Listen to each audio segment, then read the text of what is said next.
Kon'nichiwa, podcasto no episodio raku ayakoza. Watashi no namae Jordan, Soshikoro we sa. Okay. Eddie. Like you were sitting on that one, weren't you? I Was that genuine? Yeah. You learned the Japanese. Yeah. I'm not. Do you know? That's class. Fair Yeah. At first, I thought like, oh, he's doing he's being racist. He's legitimately learned how to introduce the podcast in Japanese. So what is the translation? What did you say? Oh, just hello, welcome to the podcast. Episode 6 of the podcast. Okay. I'm Jordan. I'm with Sam and Eddie. Well, you've set a precedent now. Have I? I'm gonna have to learn some different language. Yeah. By the time we record the next one. Why Japanese? Or Japanese? Yeah. I don't know. I just thought, like, what's the most, like... Because if I just... Careful. No. No, do you know, no, the thing is, it was fairly well done. It's like, No, it was, yeah. I was like, oh, fair enough. Yeah. No, I don't know. I feel like if it was just, like, Spanish, it wouldn't have the same effect as... No, I think because you started saying it, so my brain instantly went, right, he's just kookily starting by being a bit, racialist. Yeah.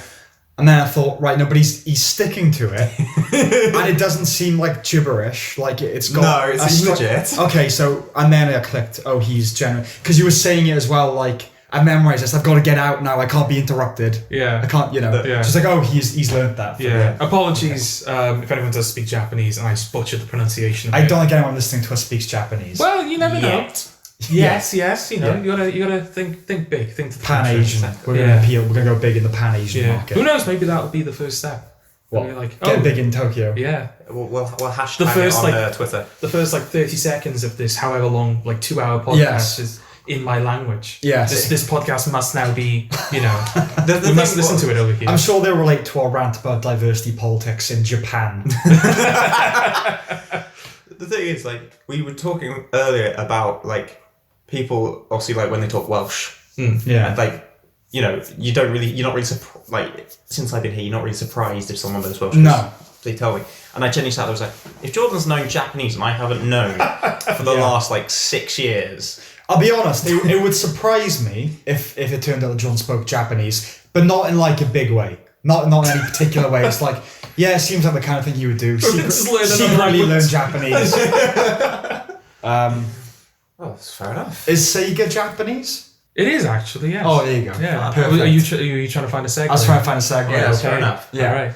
I feel I've done 2 really good segues on a trot, to be fair. Yeah. What was the last one? The last one, you were talking about buying cigarettes in Europe.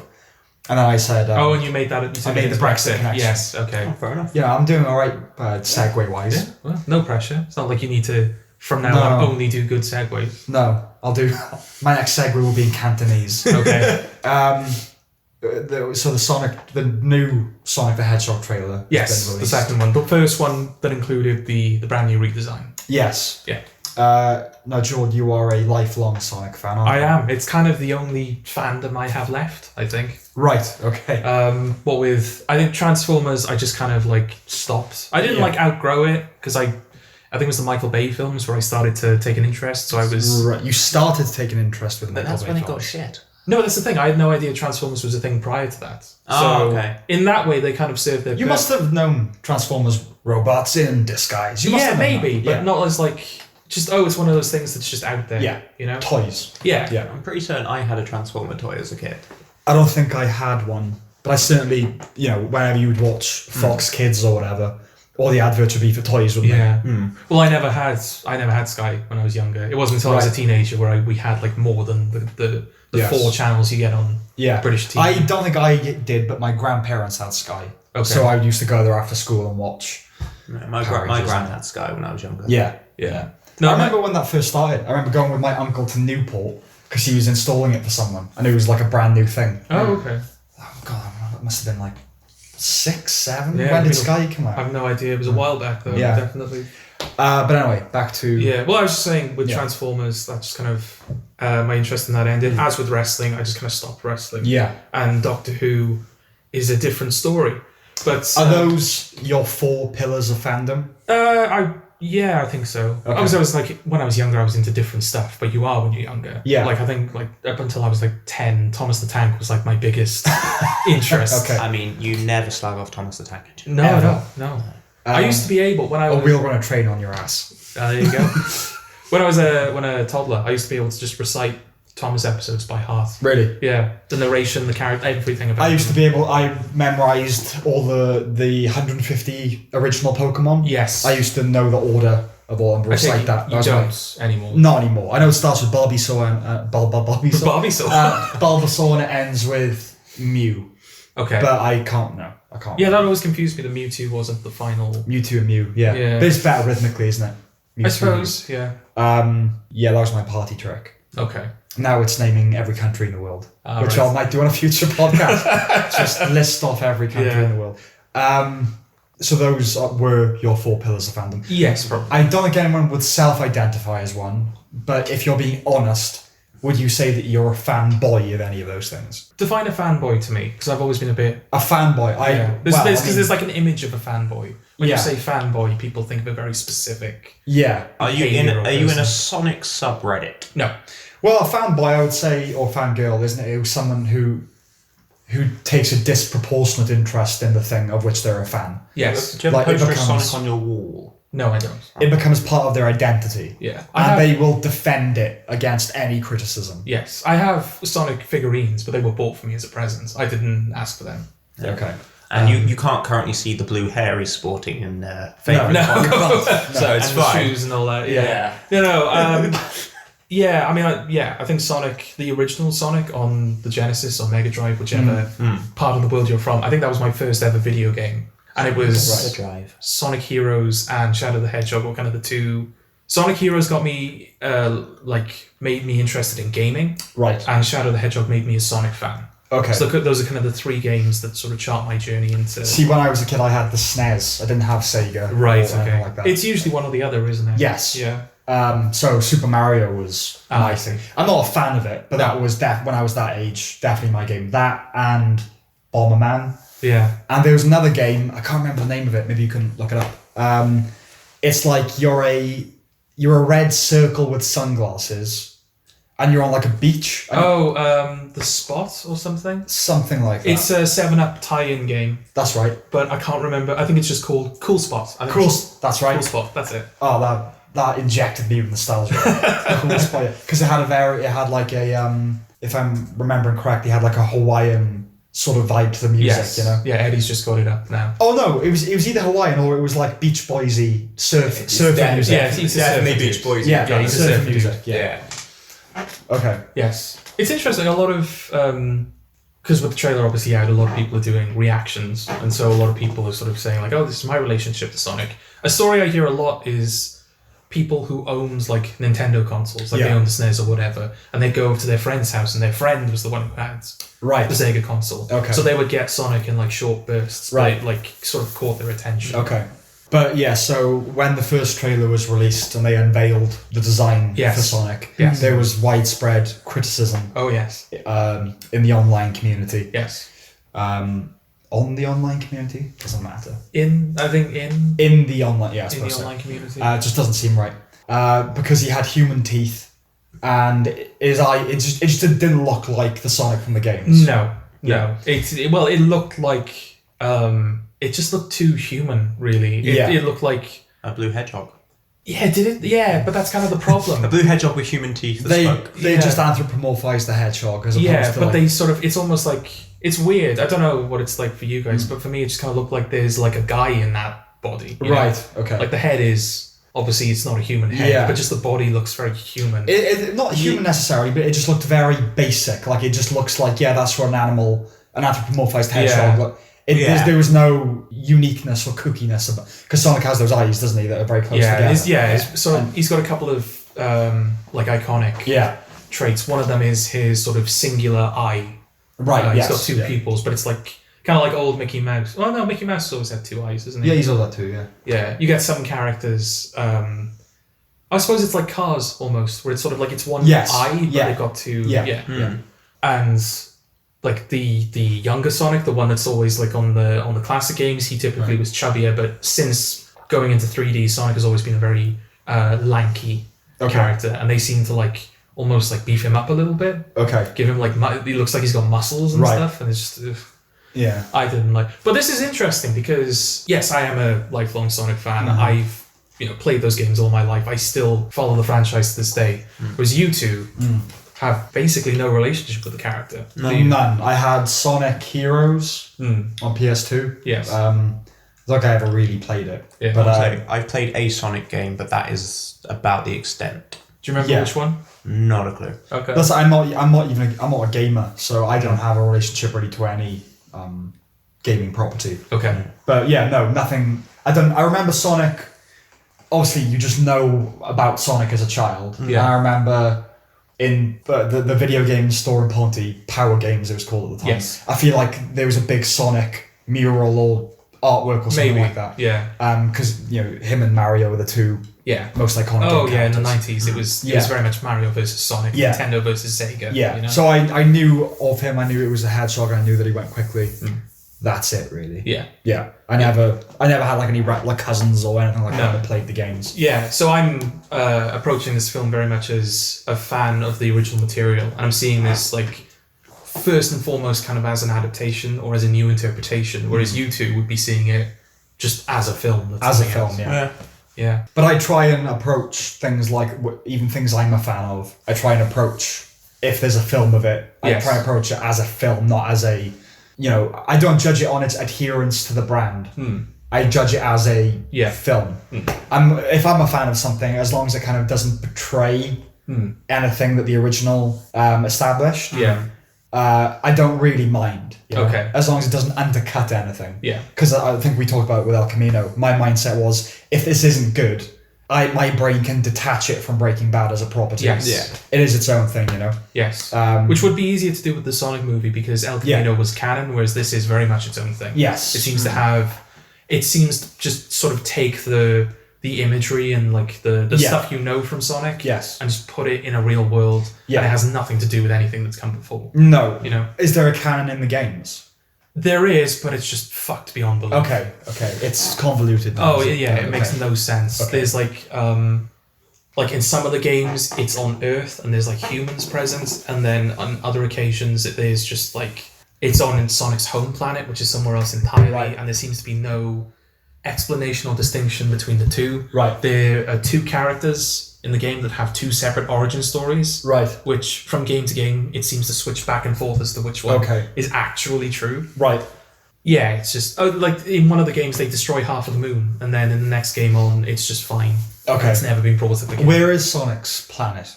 I don't know. It's called Mobius. I don't know exactly where it is. I don't know if it's supposed to be a parallel Earth or if it's just an Earth type planet. Right. Okay. But it is an alien planet. But you said the moon, as in the moon. Oh yeah, Earth's moon. Earth's moon. Yeah. That was set on Earth, is it? Yes. Okay. Yeah. So Eddie and I have no relationship really with Sonic. Okay. Other than the furore that has broken out over this design.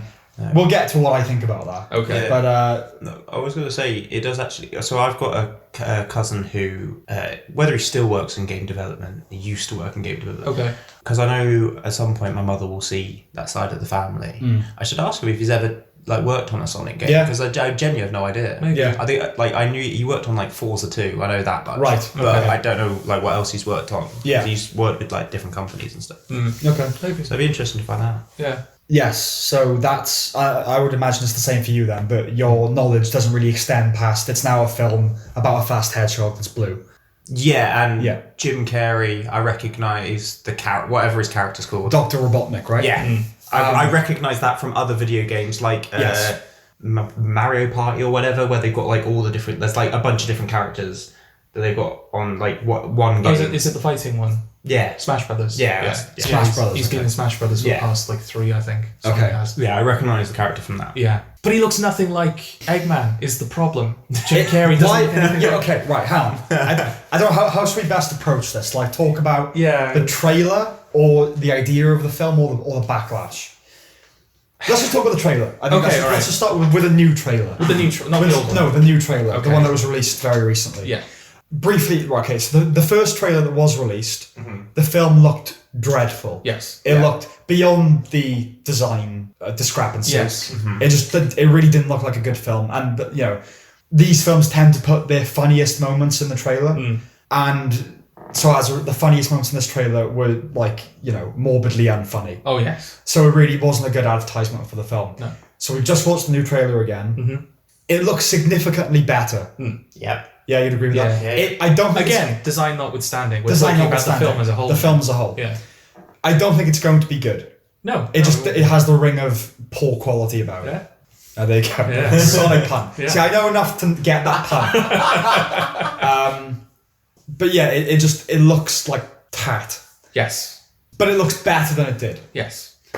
Jim Carrey looks like he's having a lot of fun, and I like Jim Carrey having fun. Yes. Because he hasn't done anything like that in quite a while. No. Even if the film is dreadful, it's just sort of nice to get him back doing that sort of thing. Yeah. I was to say, because in Kick-Ass 2, like, he had fun until the film came out. Until the film came out, and then he was talking about that he thought it was immoral, right? It was too violent. It was too violent in it, yeah. Right. So, and then I'd like to see his stance on Joker.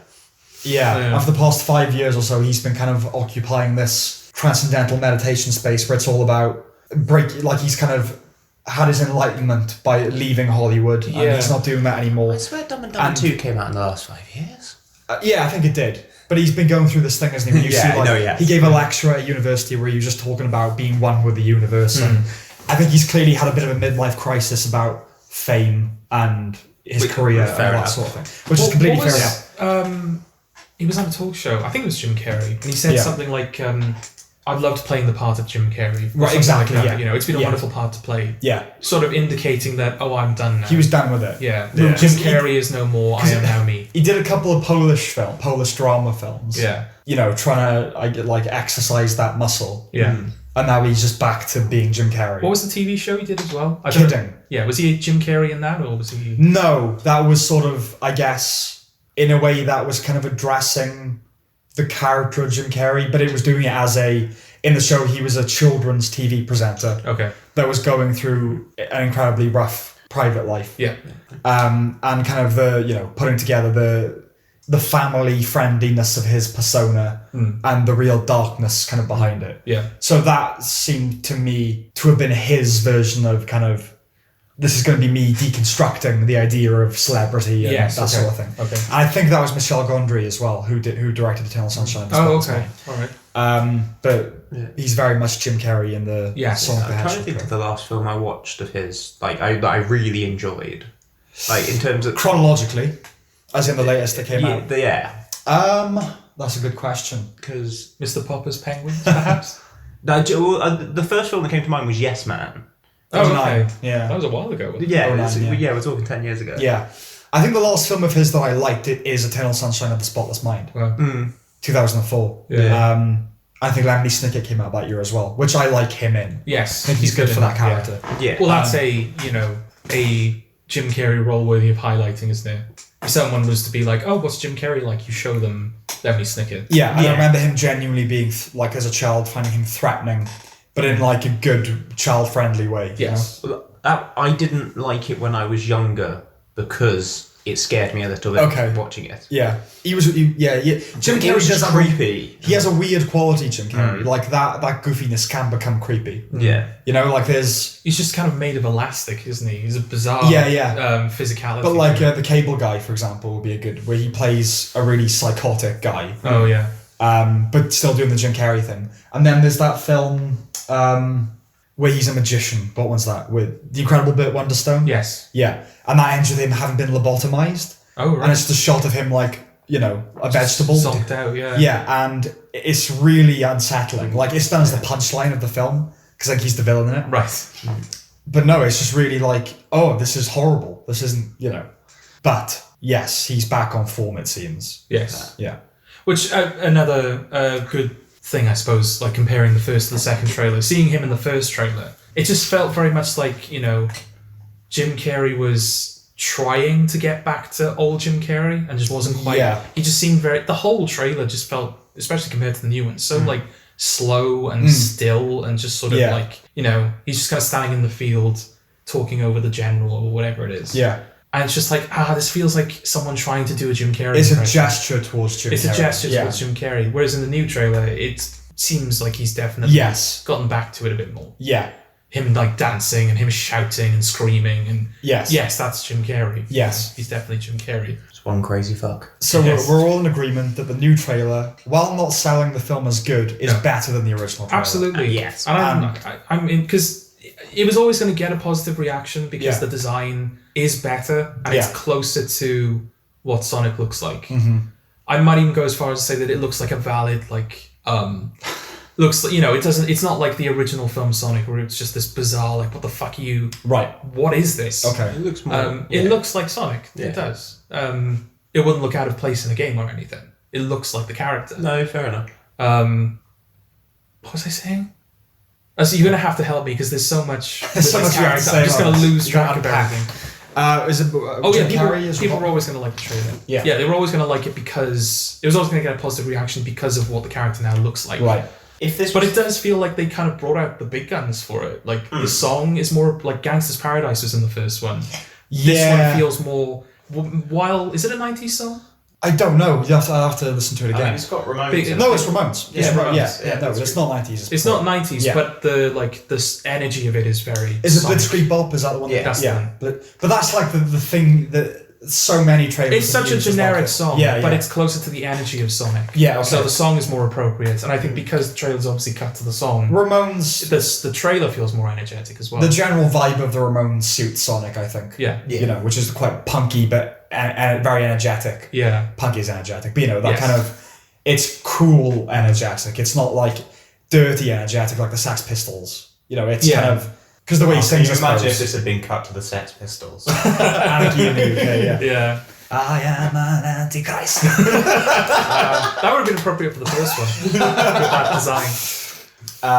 So okay, you've got a lot to say about this, Jordan. Yeah. So we'll unpack it bit by bit, I suppose. Okay.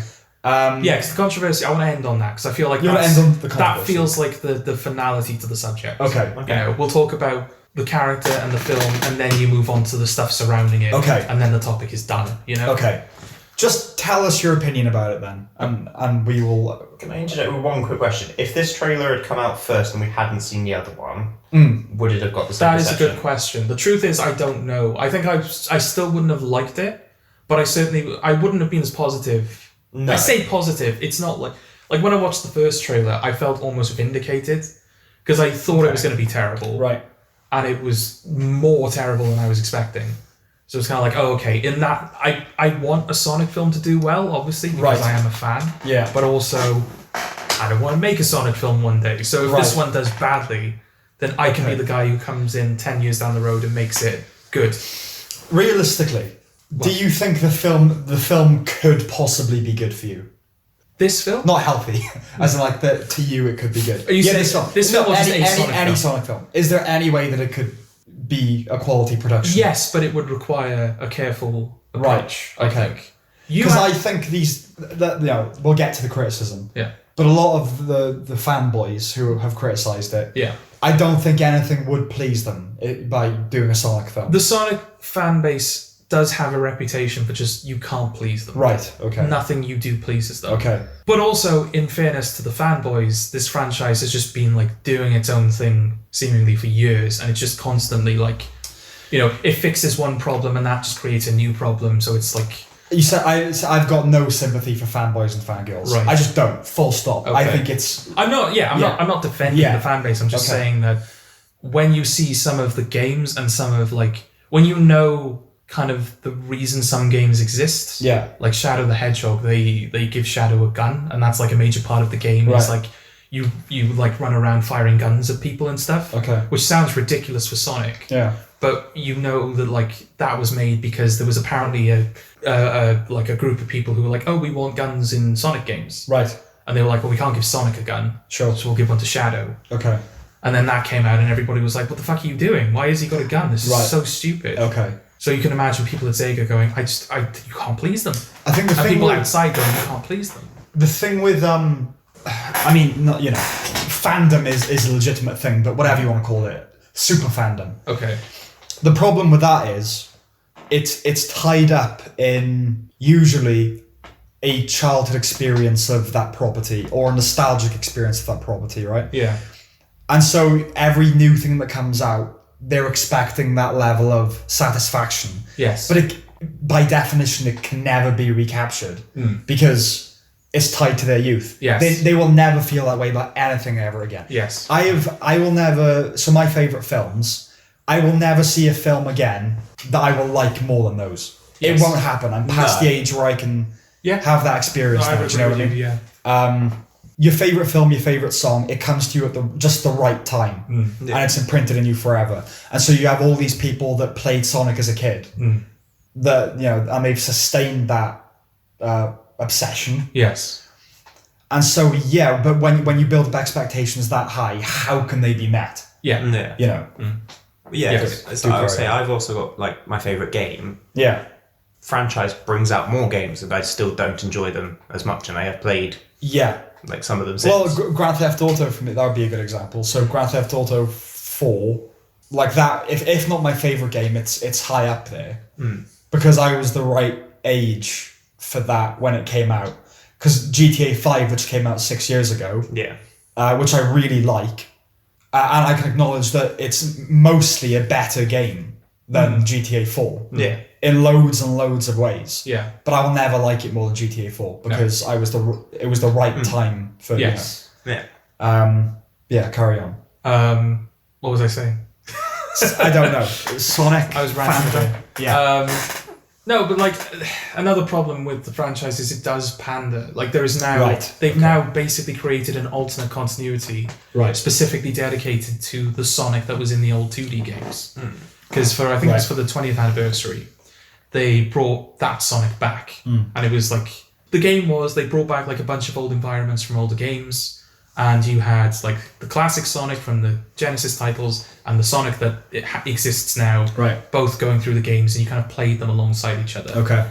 And since then, because that got such a positive reception, that version seems to have stuck around. Okay. So now it's very much a division of, you have the classic Sonic that's like is deliberately trying to replicate and sort of carry on the legacy of the old games. Yeah. And then you have like this newer Sonic who's just kind of doing whatever at the moment. I don't really know what he's doing. So yeah, I don't think that helps when you're literally replicating. Not even at the expense of the franchise as it is now. You've literally sectioned off a portion of the franchise going, right, this is just what you love. This is just what you know. Yeah. Brought back to you. Yeah. Yeah, I don't. Okay. Give me a direction. Yeah, okay. Without having, I suppose, none of us have seen it, obviously, so we can't offer an opinion on it. No. What are your problems with the film before seeing it? Previewing? Yes. There was like a video online, I think, of the executives at Paramount, like having a meeting about Sonic. Right. And they were like pitching it to like their shareholders, like, we got this film coming out, Sonic the Hedgehog, he's like a video game character, blah, blah, blah. And the main inspiration they cite for making the film was E.T. Oh, right, okay. Yes. Okay. That is, as far as I could, like, not the right direction to take at all. This, like, alien, human buddy film. Right. Whatever you describe E.T. as a genre as. Right.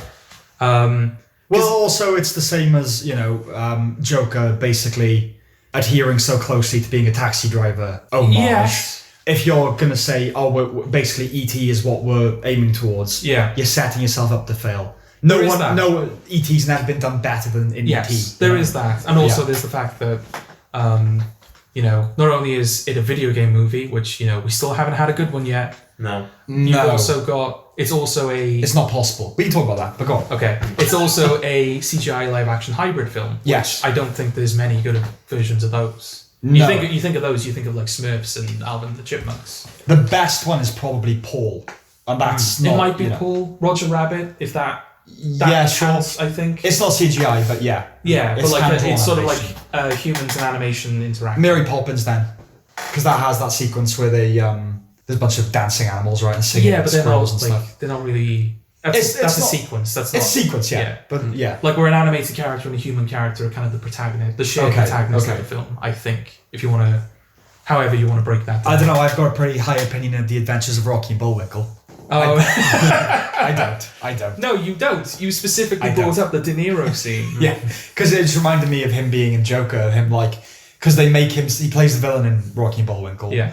And he has that thing where he says, He's doing like a weird European villain accent. It's just pan-European villain. Yes. And he has where he's looking at the audience and he says, "Are you talking to me?" Yes.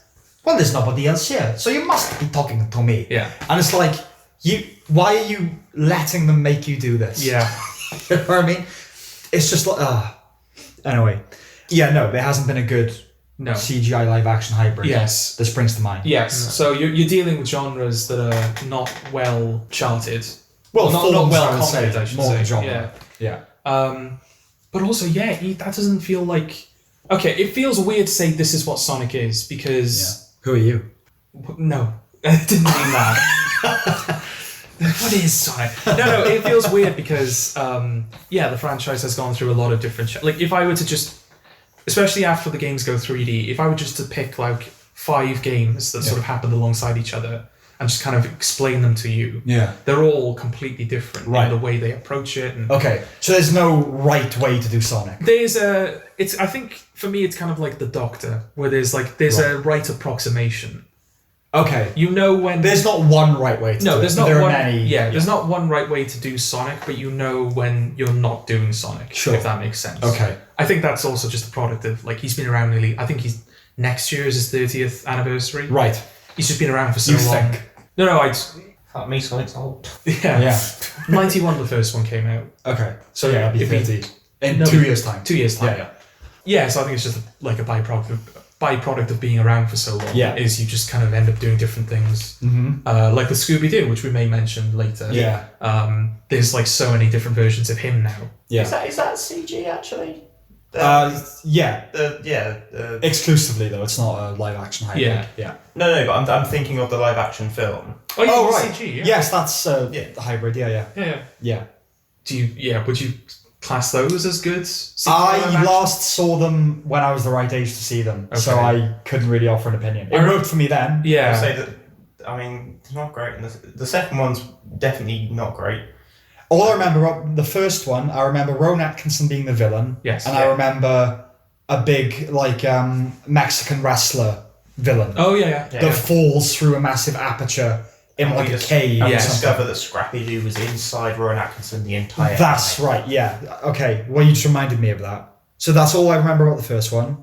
And the second one, there's a shot where Seth Green approaches Velma across a crowded room and falls over really goofily. Okay. I remember that. And I remember a bit where for some reason, they wanted to show that Linda Cardellini was attractive. Oh yeah, Velma's actress. So they got her to let her hair down, take off her glasses, and wear a jumpsuit, basically. Yeah, a skimpy leather jumpsuit. Why would they think about? I guess that's for the fathers taking their kids to see it in the audience. Maybe, but you have Buffy the Vampire Slayer there.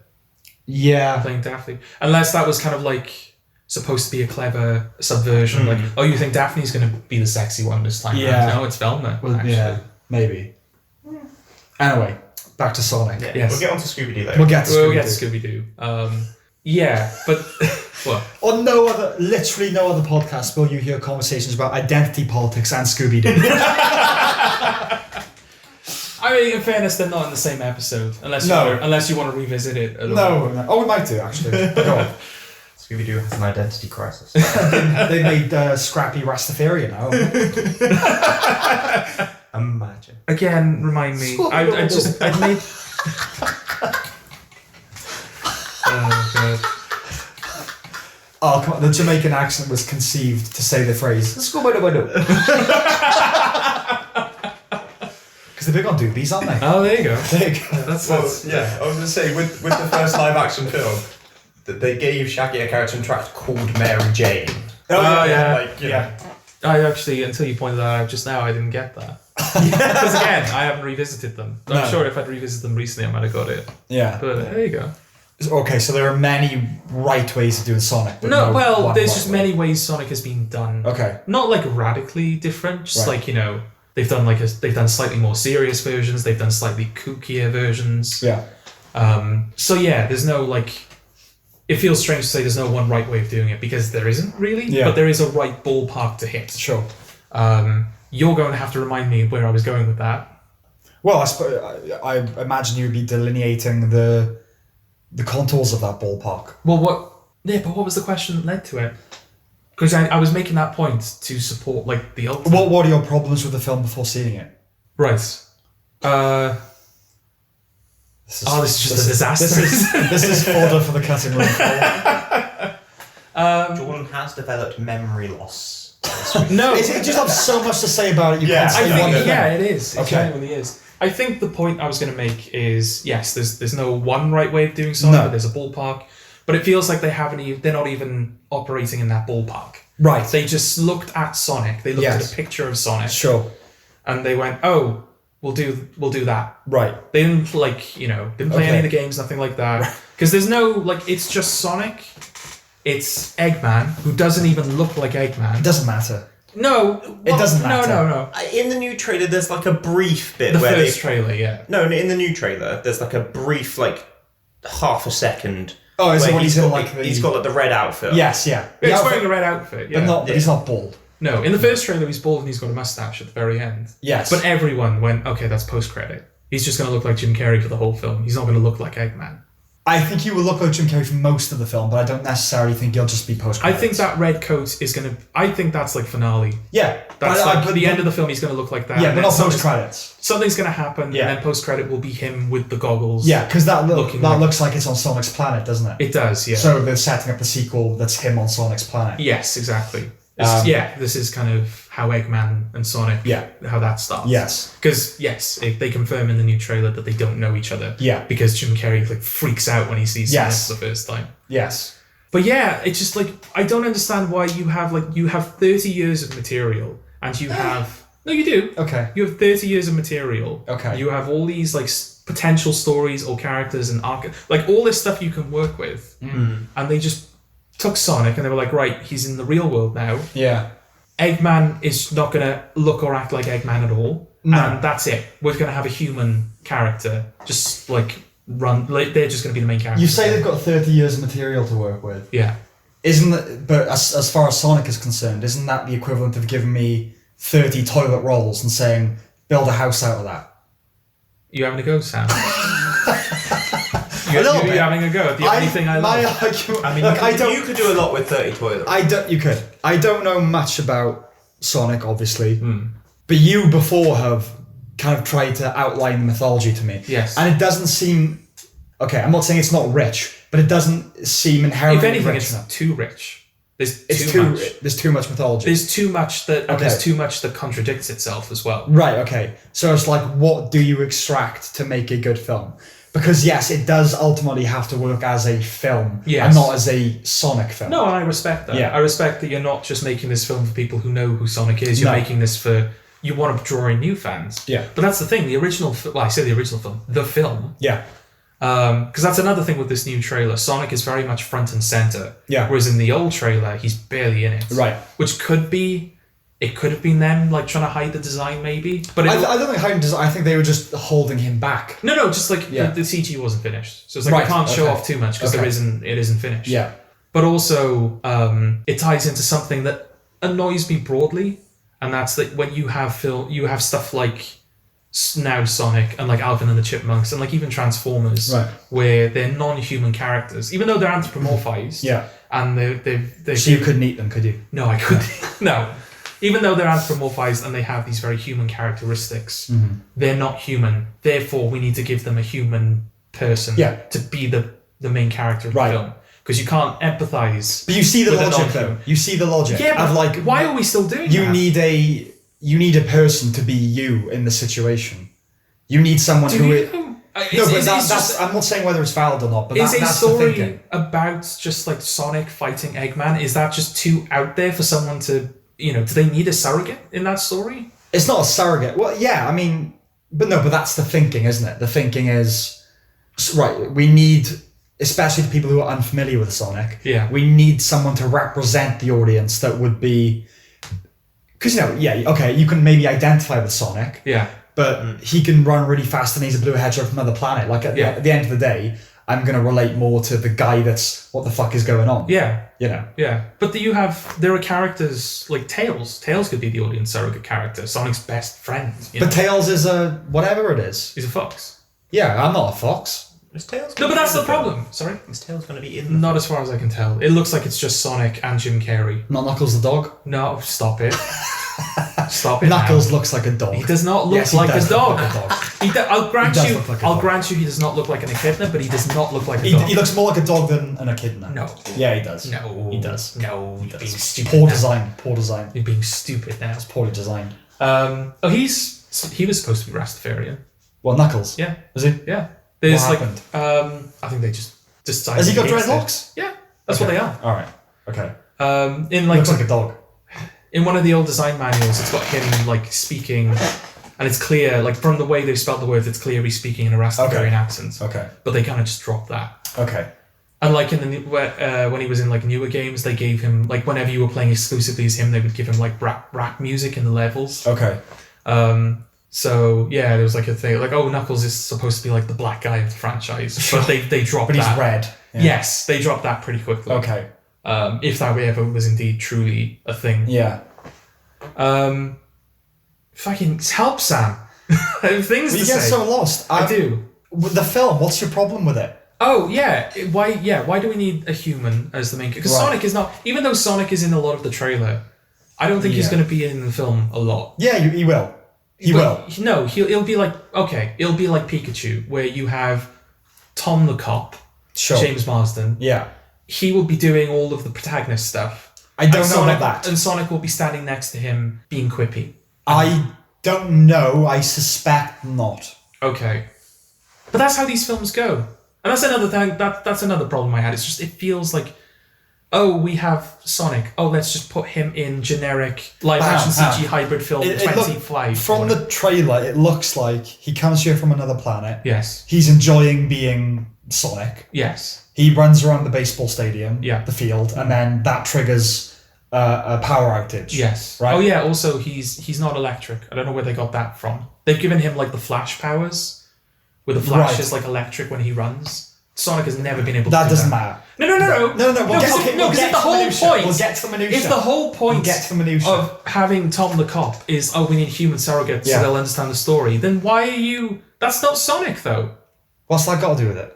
What's the point? What's the surrogate got to do with him being electric or not? Because you said, like, oh, we need, you need a human character, because... I didn't say you need it. I'm saying I think that's obviously the thinking. The thinking is, okay, you have this world and this mythology, we need a person there to go, right, what the fuck? Yes.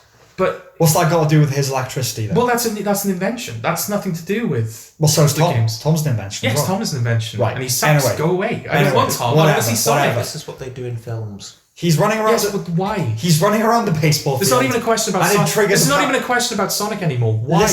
Why do they need surrogates? He runs around the characters? field and it triggers. I want to see Bumblebee. I want to see Sonic. I don't want to see fucking whatever her name is. Shut up. I'm explaining something. What's the name? I'm explaining something. What is her name? Shut up.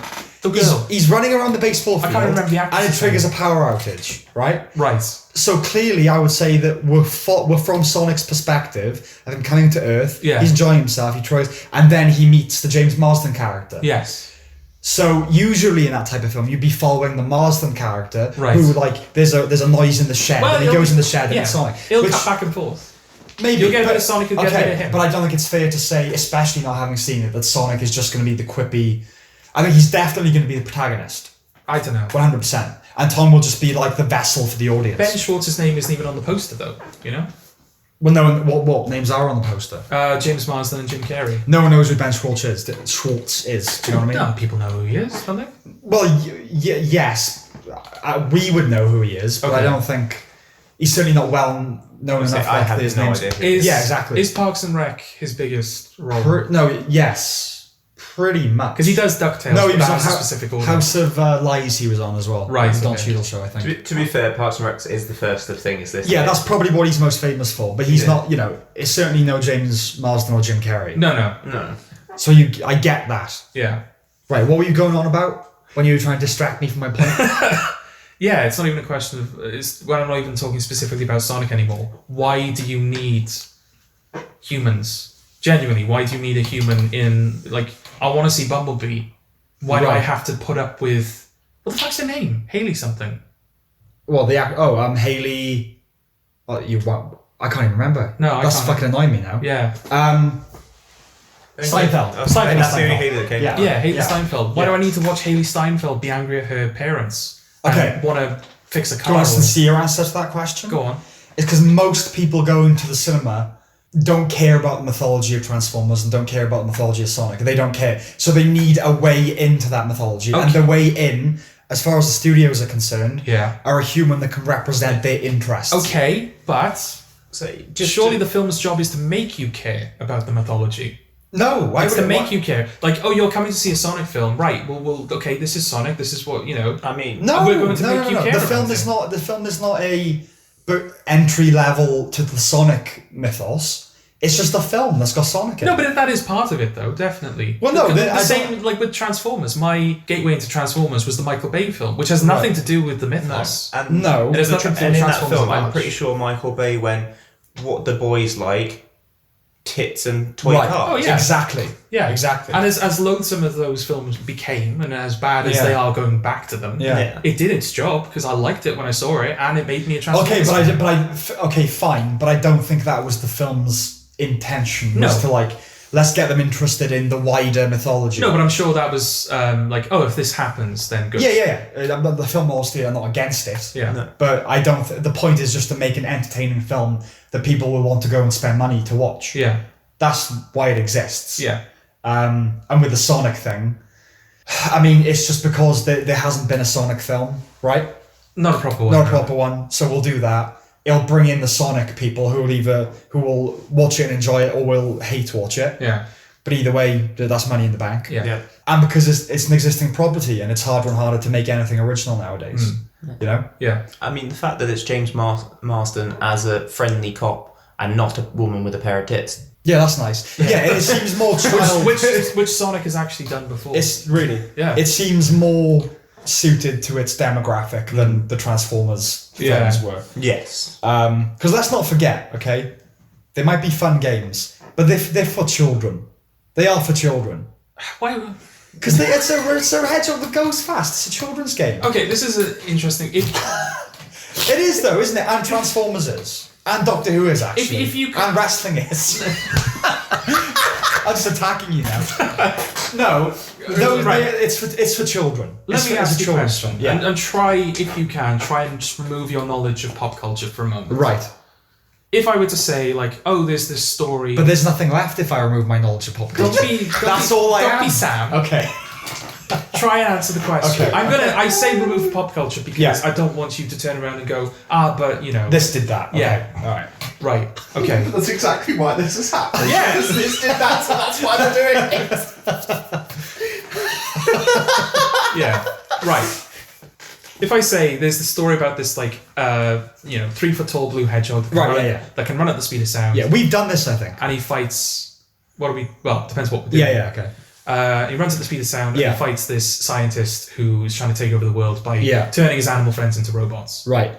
Would you say that that's something for children? Yes. Okay. If I were to say there's this man who dresses up as a bat and fights criminals, would you say that's for children? Mostly yes. Okay. Why mostly? Because it's a superhero thing. It is, it is for. But there's no pop culture. You don't know what Batman is. Oh, you're trying. Right, No, that was me being. Okay. Yeah. Because Batman, while mostly for children, you have to remember the origin story of Batman is his parents get murdered. Yes. There is darkness there. Yes. Yeah. And he is the dark superhero, isn't he? Yeah. So you can do something a bit more adult. Look, I love The Dark Knight. Is one of my favorite films. Absolutely, I think it's a masterpiece beyond being a superhero movie or anything like that. Yeah. I think to call it a good superhero movie diminishes it. Yes. Right. But those felt like they are basically for children. He's just kind of taken a bit of license and done something a bit more adult with it. Yeah. But I don't think those films are for. They're not mature adult viewing experiences. No. You know what I mean? Yeah. It's still a Batman film at the end of the day. Yes. So to answer your question, yes and yes. Okay. Now, obviously, I can't turn around and say, but Sonic could be mature viewing for. Yeah. Because no, broadly it can't. But also, I dislike this idea of it's for kids. Meh. No, I'm not just dismissing it. I'm not saying it's for children, therefore its quality doesn't matter because there are brilliant children's films. Yes. And it matters to make good children's films. Yes. I'm just saying that its demographic is children, primarily. Yeah, maybe. Okay. Certainly okay. not teenagers, but let me rephrase that. Okay, and just or maybe so everyone, maybe like young teens. So everyone who is listening really does think I'm a cunt. Okay. Right? They figured that out. I know. Yeah. It should be for children. Because I don't know, nowadays, what counts as adult viewing is Avengers Endgame. Yes. I know that is what adults mainly go and watch. Yes. But that is a damning state of affairs that is genuinely depressing, that is considered that adult fiction now. Yeah. Is Iron Man and Spider-Man and Captain America. It's pathetic, frankly. Right. And I'm not saying those films are bad. We're actually going to move on to those later. I'm not saying I dislike them. I am saying that they are for children. And if you're enjoying them, you can enjoy them as like an entertaining, throwaway, disposable thing. Yeah. Or as a good children's film, like Pixar films. Yeah. If you're really like sincerely enjoying them and consider them, this is what I should be watching, I think you need to expand your palette. Okay. Because there are films that are made for adults. Yes. Actual films for adults that are about thought. I'm not being pretentious here. I'm not saying I know. you should only like 60s French New Wave cinema, because I hate that shit as well. Oh, yeah. There's a middle ground of just with adult themes about adult things that you might want to watch. Depressing. Not necessarily, Generally speaking. I mean, that's the connotation you give it. But like, no, it's the connotation I give it because most of the adult films that I would like... Right. The films that like spring to mind when you say that are films like Spotlight, which is an amazing film. Is it? Would you call it depressing? It's about a very horrific thing. Yeah, that's what I mean. It's because of what it's about. Yes. It's about a very horrific thing, which a lot of more adult films are about. Yeah, but like, because adult themes are, aging and hope and how it depletes over time. I would say the depressing thing about Spotlight is just the fact that it's based in reality. The film itself, I wouldn't call depressing. No, but it's the depressing subject matter. Certainly is, yeah. And but that's what an adult film is. It deals with adult themes, things that you contend with when you get older. Yes. Grief, loss, despair, all those sorts of things. I will happily sit there and continue watching Paddington and Inside Out. Which is fine, because I love those films as well. Yeah, exactly. But adult films that are about... I would say, to be fair, Inside Out has depressing moments as well. It does. God, yeah. Adult films are about questioning things, questioning yourself, and questioning the universe, and what does it all mean at the end of the day? Because as much as there are great children's films, that's not what I'm going to be... On my deathbed, I'm not going to be thinking... What summed it up? What captured the experience of it? It wasn't those films, Yeah. There is more out there, and you should go and experience it. Not exclusively, and not at the cost of Marvel films and that sort of thing. Yes. You should also watch that stuff, so you get a perspective. Because I'm sorry, the Marvel films are not adult films. They're not for adults. They are for children. Grow up. Okay. Well, then how do you... And I'm not... This is not me being like, but I think this. I'm just... Would you say that the Thanos... All that stuff with Thanos, the, like the death of superheroes and everything, would you say that is also like children's? Yeah. It's a gesture towards being more mature. Yes. But it's not. It's still this big alien man who's really strong that is just like wants to destroy the world. That's children's fare, isn't it? Yeah, I suppose. It's just... I suppose just because the way it was done, because like it's when Infinity War ended, nobody came out of it. Nobody like who wasn't a child came out of it genuinely convinced those characters were never coming back. No, they were always going to come back. We always knew that. But the film still ended in a manner that suggested it was supposed to be up for, it was ambiguous. Maybe these characters never come back. Right. Thanos is one. They lost. Yes, because we're going to get rid of Chadwick Boseman, one of the most important properties. Yeah. The same year Black Panther came out. One of the most important properties Marvel currently have. Absolutely not. Yes. But it's just like, the thing is, right, it does wind me up. It genuinely does wind me up. But people getting bogged down in debates over what Marvel character is going to be in the next Marvel film. And there's been this screenshot, this post on Instagram that suggests X, Y, and Z. Yeah. Really, this is what you're going to spend your time on. This is what you are choosing to pour your time and attention into. Yeah. Go and watch No Country for Old Men. Just go and watch something different, for God's sake. Yes. Rather than just obsessing over this one fucking thing that's taking over the world. It really drives me nuts. I know, but Marvel they've already come out and said that... We'll get to that. Yeah. But yeah.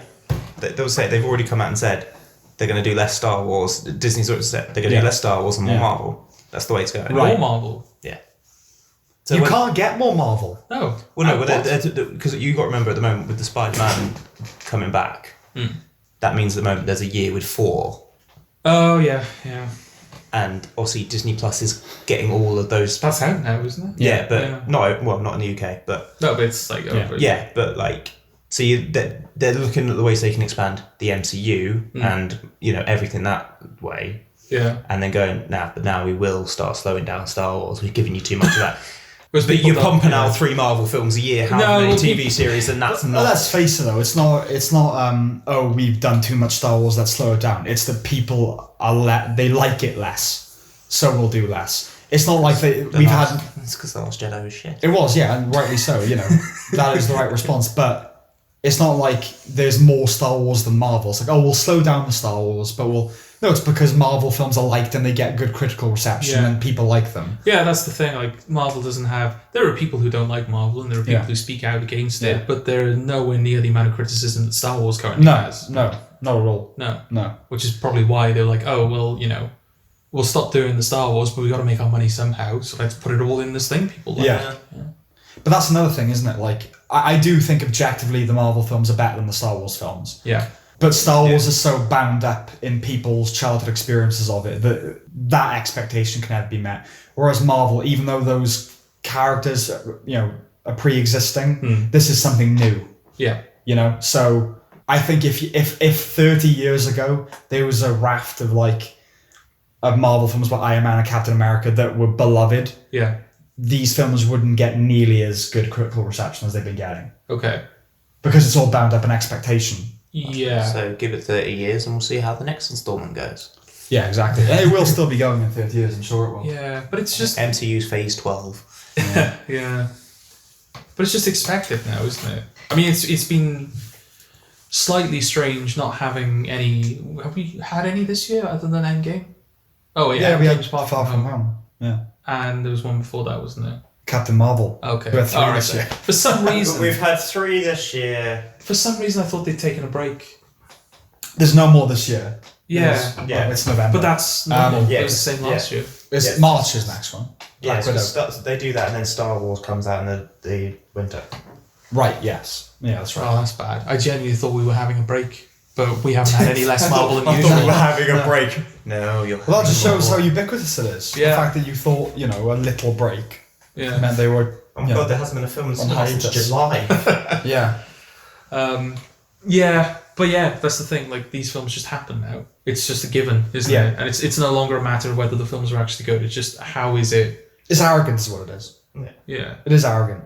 Well, the amount that they announce ahead of time because they just know people will go. And they haven't even all the films they announced for Phase 4. From what I can remember, it sounds like there are even more they haven't announced yet. Like, apparently X-Men are in Phase 4, but there's been no mention of it. Again, we're doing the thing that I didn't want to do. No, I know, but no. But this is the thing. We're not bringing it up as X-Men. Let's speculate about. We're saying it with just a sense of fatigue and just defeat. It's like, oh god, X-Men are coming back now as well. Marvel, go away. Yeah, just for a bit. Just make one a year. Just make one a year. I'll live. I can live with one a year. Yeah. Instead, they're giving us 4. Yeah.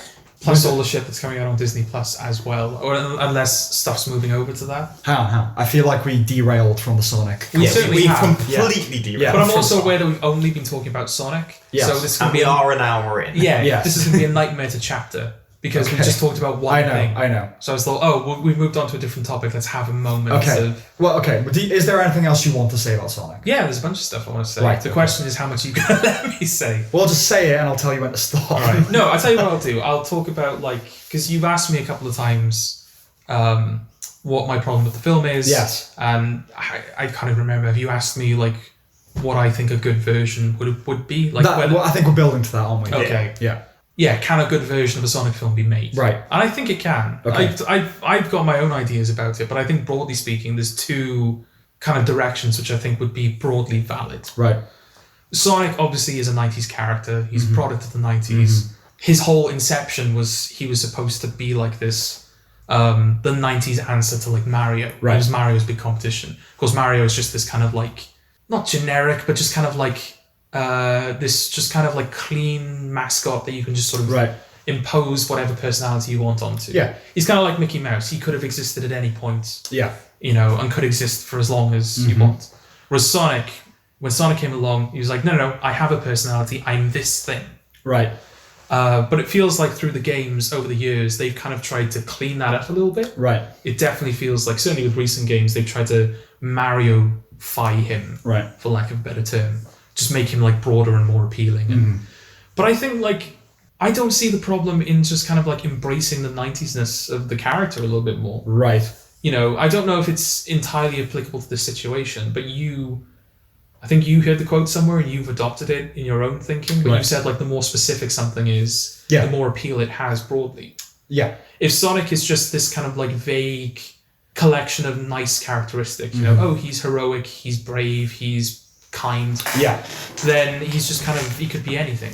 Yeah. But if you make him more like, you sort of embrace the attitude of him more and you make the film more a product of the time he was created. Right. I don't know if that would have like broader appeal to people. Okay. But I think that's not a bad way to go. Like make like, you know, Speed or Commander, like those like kind of like vehicle action movies where it's just like this unstoppable, this guy who's usually played by Stallone or Schwarzenegger, who's just this unstoppable force of nature. Right. And it's just like, you know, it's just like action. Right. That's, I think, one way you could take the character. And also people would like it because it's nostalgic for the 90s, you know, in the same way we like 80s nostalgia. The thing is, like, because we've talked before about what we would do with different properties and stuff like that. I've had you like outline the Sonic as much as you could, the Sonic mythology to me. Yes. And I genuinely don't know what you extract to make a film out of, because there really isn't much. I don't think. No, you can if you want. It's thin. It's more like just the names of places. And there's not much depth. Yeah, if you actually want to work the mythology into a film, all you can either just take the premise, which is Sonic fights Eggman, Sonic must save animal friends, or you adapt one of the games, right? Because there isn't really, apart from like there was like a period in the early 2000s where the games kind of had continuity between each other, like the stories directly carried on, right? Other than that, it's just adapt a single story. Okay. Which you could do, and they've kind of done with like, because there was like an anime in 2003, Sonic X, which adapted a couple of the games. Right. You could do that, but I think it would, you know, I would prefer it to be a new story, if that makes sense. All right. But the thing, like this studio, like it's just going to be a normal studio. Like, well, the humor is always the same in these films. The story's always the same. It's just going to be another crap video game film. It was always going to be that, wasn't it? No, I know, and that's kind of what, you know. To go back to say, like, I felt vindicated when the first trailer came out. That's kind of why, because there's a lot of people out there who are Sonic fans who will just like the Sonic film. Doesn't really matter what it is. It's because it's him, It's because it's him and he's on the big screen, and it sort of it validates them almost. Yeah. It's like, oh, Sonic is legitimate because he has a film now. Right. So to see it get such a bad reaction, that was kind of nice, because they couldn't really support something that was so universally pushed back against. But the main criticism was how he looked. I think that was definitely a problem. Yeah. But I think a lot of people they were kind of using that to express all their negativity. Okay. There's definitely still there's definitely still stuff wrong with the film that hasn't been fixed and that won't be fixed. Okay. But Sonic's design was definitely like the symbol of that, I think. For me, like, Jim Carrey is great. We all like Jim Carrey. Yeah. I enjoy Jim Carrey. And if Jim Carrey does a funny thing, in the film, I won't, like, you know, I would laugh if I genuinely find it funny. But he's not Eggman. See, this is the problem, though, because that is for you all about being faithful to what's come before. No, I'm annoyed because I knew he was never going to... Because Eggman is not Eggman has an iconic design, much like Sonic. When someone says, describe Eggman, you describe how he looks, which, you know, is not a good way to characterize someone. Who would you cast as Eggman then? I don't know. I genuinely don't. Jim Carrey might not be a bad choice, but they haven't, apart from the end, they haven't made any attempts to make him look like the character. This is fanboy stuff. Stuff. No, I know. But the thing is, I knew that, like, okay, Jim Carrey's personality is more famous than Eggman's personality. Right. Therefore, Jim Carrey is just going to play Jim Carrey. Right. And that's exactly what we got. Yeah. So in that sense, it's just kind of like I knew that was going to happen. What is Eggman? Eggman's kind of, he's like vain and not bumbling, but like, Harumphing, is he? Harumphing? Like it's sort of, he gets flustered and like, I'm evil, but this thing has gone wrong, and like goes red, and he's, that's Harumphing. Like, like an old British man that's pissed off. Kind of.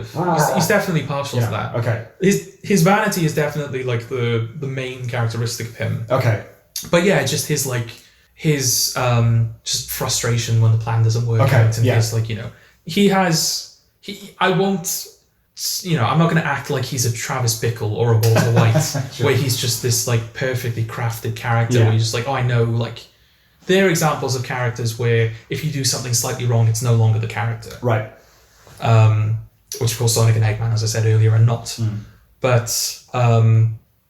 that's what annoyed me about Eggman. It's like, oh, he's not going to be Eggman, and he is not Eggman. Okay. But you set yourself up for that, so it's interesting that you're still annoyed. Mm. Even when you knew. Because everyone has just kind of let that go. It's like, Jim Carrey, I like Jim Carrey. It's fine that he's not the character he's supposed to be, They made the hedgehog look right, and they just let Jim Carrey slide. Yeah, no one seems to care. And there have been people, because people have done reactions to this, obviously, and there have been a lot of people who are kind of like, oh, they fixed the movie, I'm going to go see the movie now. There are people who are even, thanking Paramount. It's like, oh, thank you, Paramount, for listening. Don't thank Paramount. They signed off on it in the first place. I'm 100% going to tweet Paramount now. Well, this brings up... Tim Miller as well. Tim Miller.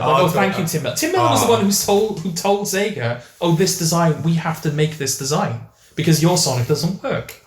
And then the trailer came out and they had to go to Sega or whatever happened and go, we need to fix this design that we came up with. This brings up questions of artistic pandering. Yes. Okay. Go on. I did have one more potential pitch. Go on. Oh, pitch, right, okay. Because you asked me, this is all going to be cut down. I'm sorry for rambling as much as I have. You asked me ages ago. It was about the time that Jim Carrey had been announced, so we knew very little about the film. Yeah. We knew who was playing each character, and that was kind of it. Mm-hmm.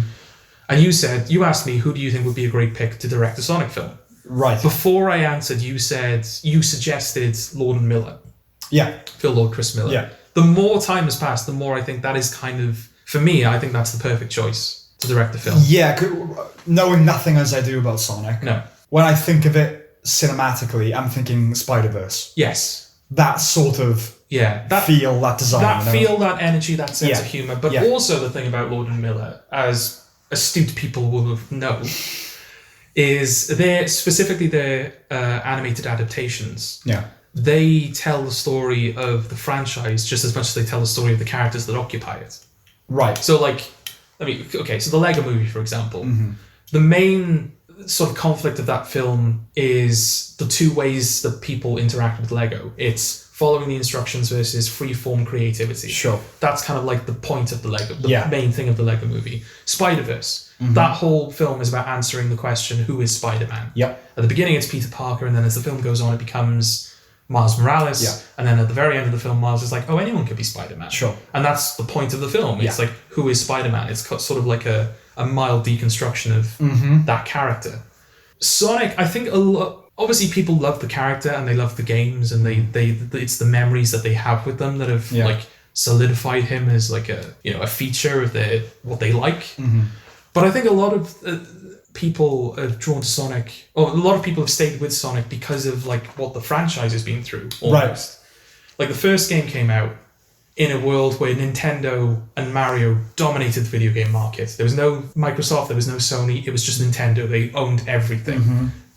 Sega bring out Sonic the Hedgehog.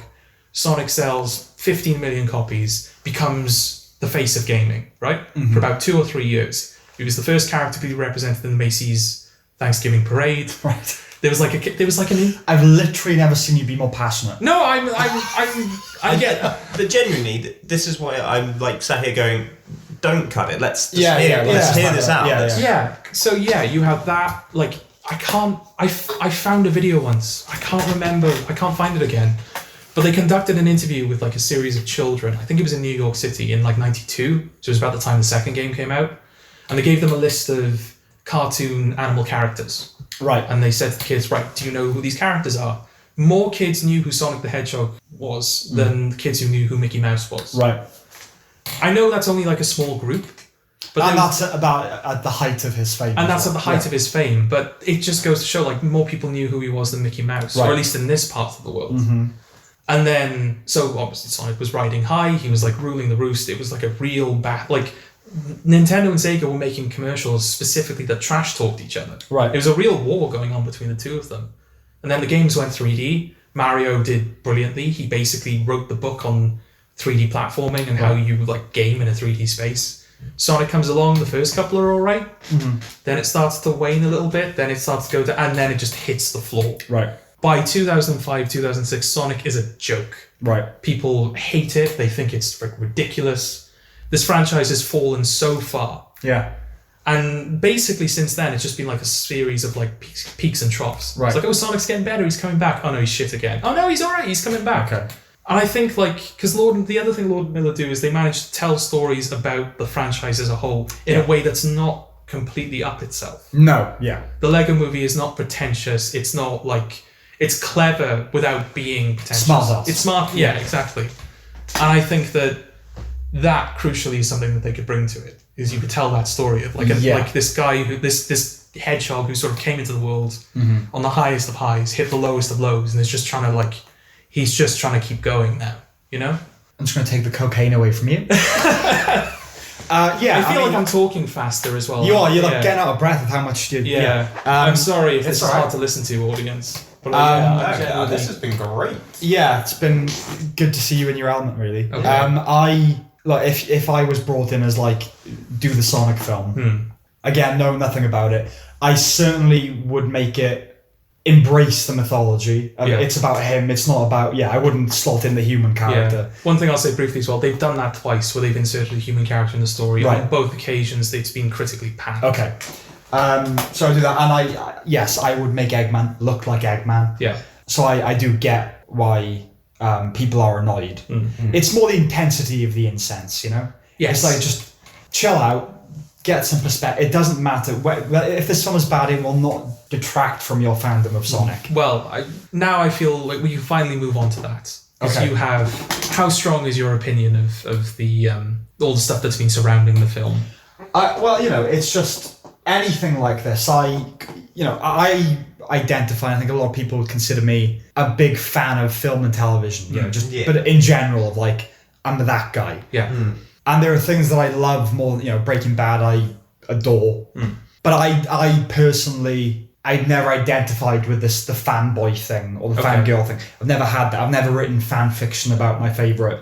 I've postulated, like, if they asked me to do a James Bond film, or but that's the writer in me. That's not the fanboy in me. Yeah. And so it's kind of, I don't really get it, and I just think that it's filling a hole that should be filled with something else. Okay. And for our generation, it's the kind of hole that's filled by social justice. Right. Of, like, something to be passionate about and to fight for. And I think if the hill that you're choosing to die on is, it doesn't look like the Sonic from the games. Yeah. Just go out and breathe the fresh air. Yes. And this is coming from a guy who spends most of his time watching shit. Yes. Well, there was of course. Go and talk to someone. I don't mean professionally. Just go and literally have a conversation with another human being. It's hard though, isn't it? It is hard, but it's sometimes worth it. Is it? Sometimes. Yes. You've met people, right? I know, and mostly they're deplorable. Yeah. I've met a few good people. Okay. Yeah, some are. Yeah, but you do a podcast with both of them. Yeah, outside this room, there's naught but shit. Naught but cunts. Yeah. I'll be nice. I'll say there's a couple. No, yeah, I am just playing into the... I've listened back to these podcasts, and I know how I come across. And so I've decided I'm just going to play into that from now on. Okay. Instead of trying to, give it any kind of... To balance it out with... To balance it out, I'm just going to be a cunt and occasionally bully Jordan. Occasionally. Very occasionally bully Jordan. Yes. But, in all sincerity, you and I talk a lot about film, television, pop culture. I've never seen you more animated than then when you were talking about Sonic. Right. Where you were struggling for breath with how passionate to expose. Yeah. I think the other thing, like at the end as well, because I'd rambled for so long, I was just trying to like get it all out in one. Yeah. It's like, oh, well, I'll actually make a point. Yeah. I'll actually make it something that you can follow. Mm-hmm. But to go back to your, like, you were saying about like the reaction to, there was a rumor going around, which has not been founded, may or may, probably won't even be true. Right. But the first trailer was deliberately as bad as it was. Right. Specifically so that Paramount could go, okay, we'll make it better and artificially generate positive press for themselves. I think that's complete rubbish, because you've told me this before. Yeah.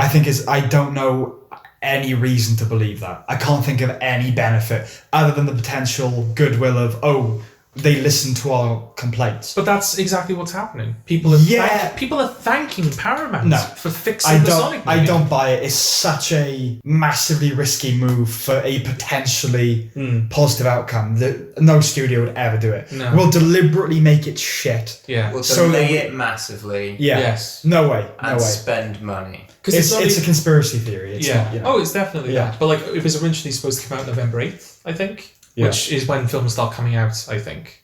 Is it? What do you mean? Like, what was... All films only come out from November 8th onwards. If it had come out on November 8th, what would it have been competing with? Oh, right. Well, Oscar-y films. Okay. Because now, again, it's kind of the American Oscar releases. So coming out in February, on the surface, seems like a good move. Because January... It's on Valentine's Day, isn't it? Yeah, Valentine's Day. Like, nothing comes out around then. Except, I think Birds of Prey is coming out the same day. And there's also another film... which is like fairly has a bit of anticipation. I gotta say, usual shitty romance movie that comes out. January to April is where studios dump trash. No, that is true. But occasionally you get the odd good film. Oh, you do get, of course. Yeah. But generally speaking, January, no great, It's weird because you get the Oscar-y films coming out in November sort of through February. Yeah. A lot in January, the UK gets a lot of American Oscar films. Yes, yeah. And then it sort of peters out by the end of February. And then you get like your leap year. And your terrible rom-coms. And then summer, you get the big studio movies. And then we cool down a little bit and get like British indies and that sort of thing. And then we get into award season in the winter where you're getting some of the tentpole films like Star Wars, and then the awards bait films as well. But as I pointed out as well, you tend to find that Marvel's big film of the year tends to come out in April now. It does, yeah. Infinity War did, Endgame did, whatever. But I think Civil War started. That's capitalising on the vacuum, isn't it? Oh, definitely. Speaking of which, just to hammer the nail in the coffin of Sonic, you said like Lord Miller would be great because they deconstruct the character. Yeah. With Sonic, wouldn't it be the equivalent of like you get a computer and you have to deconstruct it and see all its parts? But you deconstruct Sonic and what you find is not components, but a vacuum. Well, no, because as I say, you wouldn't be deconstructing Sonic as much as you'd be deconstructing the journey the franchise has taken. You'd be sort of like transplanting that onto Sonic. Addressing its failures and its successes. And just kind of exploring that and I don't know, whether you would make it about what that does to the character or whether it would just be, a reflection of... You're playing with fire there, aren't you? Because if you're going down the avenue of like the film is going to be about he hasn't been represented correctly with these various incarnations of him. Do you know what I mean? Maybe if that was the way you went, but then the film would have to be amazing. Because if you're going to slag off, the failures of other, I don't know. Lego Movie did alright. Spider-Man did alright. But they weren't really... Spider-Man was, but Lego Movie wasn't coming off the back of... Like, there's been years of Lego things. Yes. Other than video games. But then again, I think most people going into the Lego Movie with bad will. They were like, there's no way this is going to be good. Oh, yeah. Yeah. And a lot of films have followed in its wake that are trying to do that. Yes. And I think none have been successful. No. Because what else have we had? We've had the fucking Playmobil. The Playmobil movie, yeah. Which is my least favourite film of the year. Yeah. And I think it will stay that way. Okay. But yeah, there's been a few like that, hasn't there? Where they've... out of touch with cinema, right? Yeah. How do I not know there's a Playmobil movie? Oh, do you not know? Oh, it did slip through the cracks, to be fair. Yeah. Oh, it's fucking trash. I haven't seen it. It's so bad. It's a musical, which I wasn't expecting, so that didn't help. Maybe you told me about this. Yeah, maybe. Yeah, being told that about a musical. Yeah. Yeah, Anya Taylor-Joy's in it, the girl from The Verge. Oh. She's like the main character. Maybe you have told me about this. Yeah. Oh, don't watch it. Oh god, no! It'll be on par with the Emoji Movie, and that's another one. Oh, that's another one. Yeah, that's another one straight to it. Yeah, but they're so bad. They are.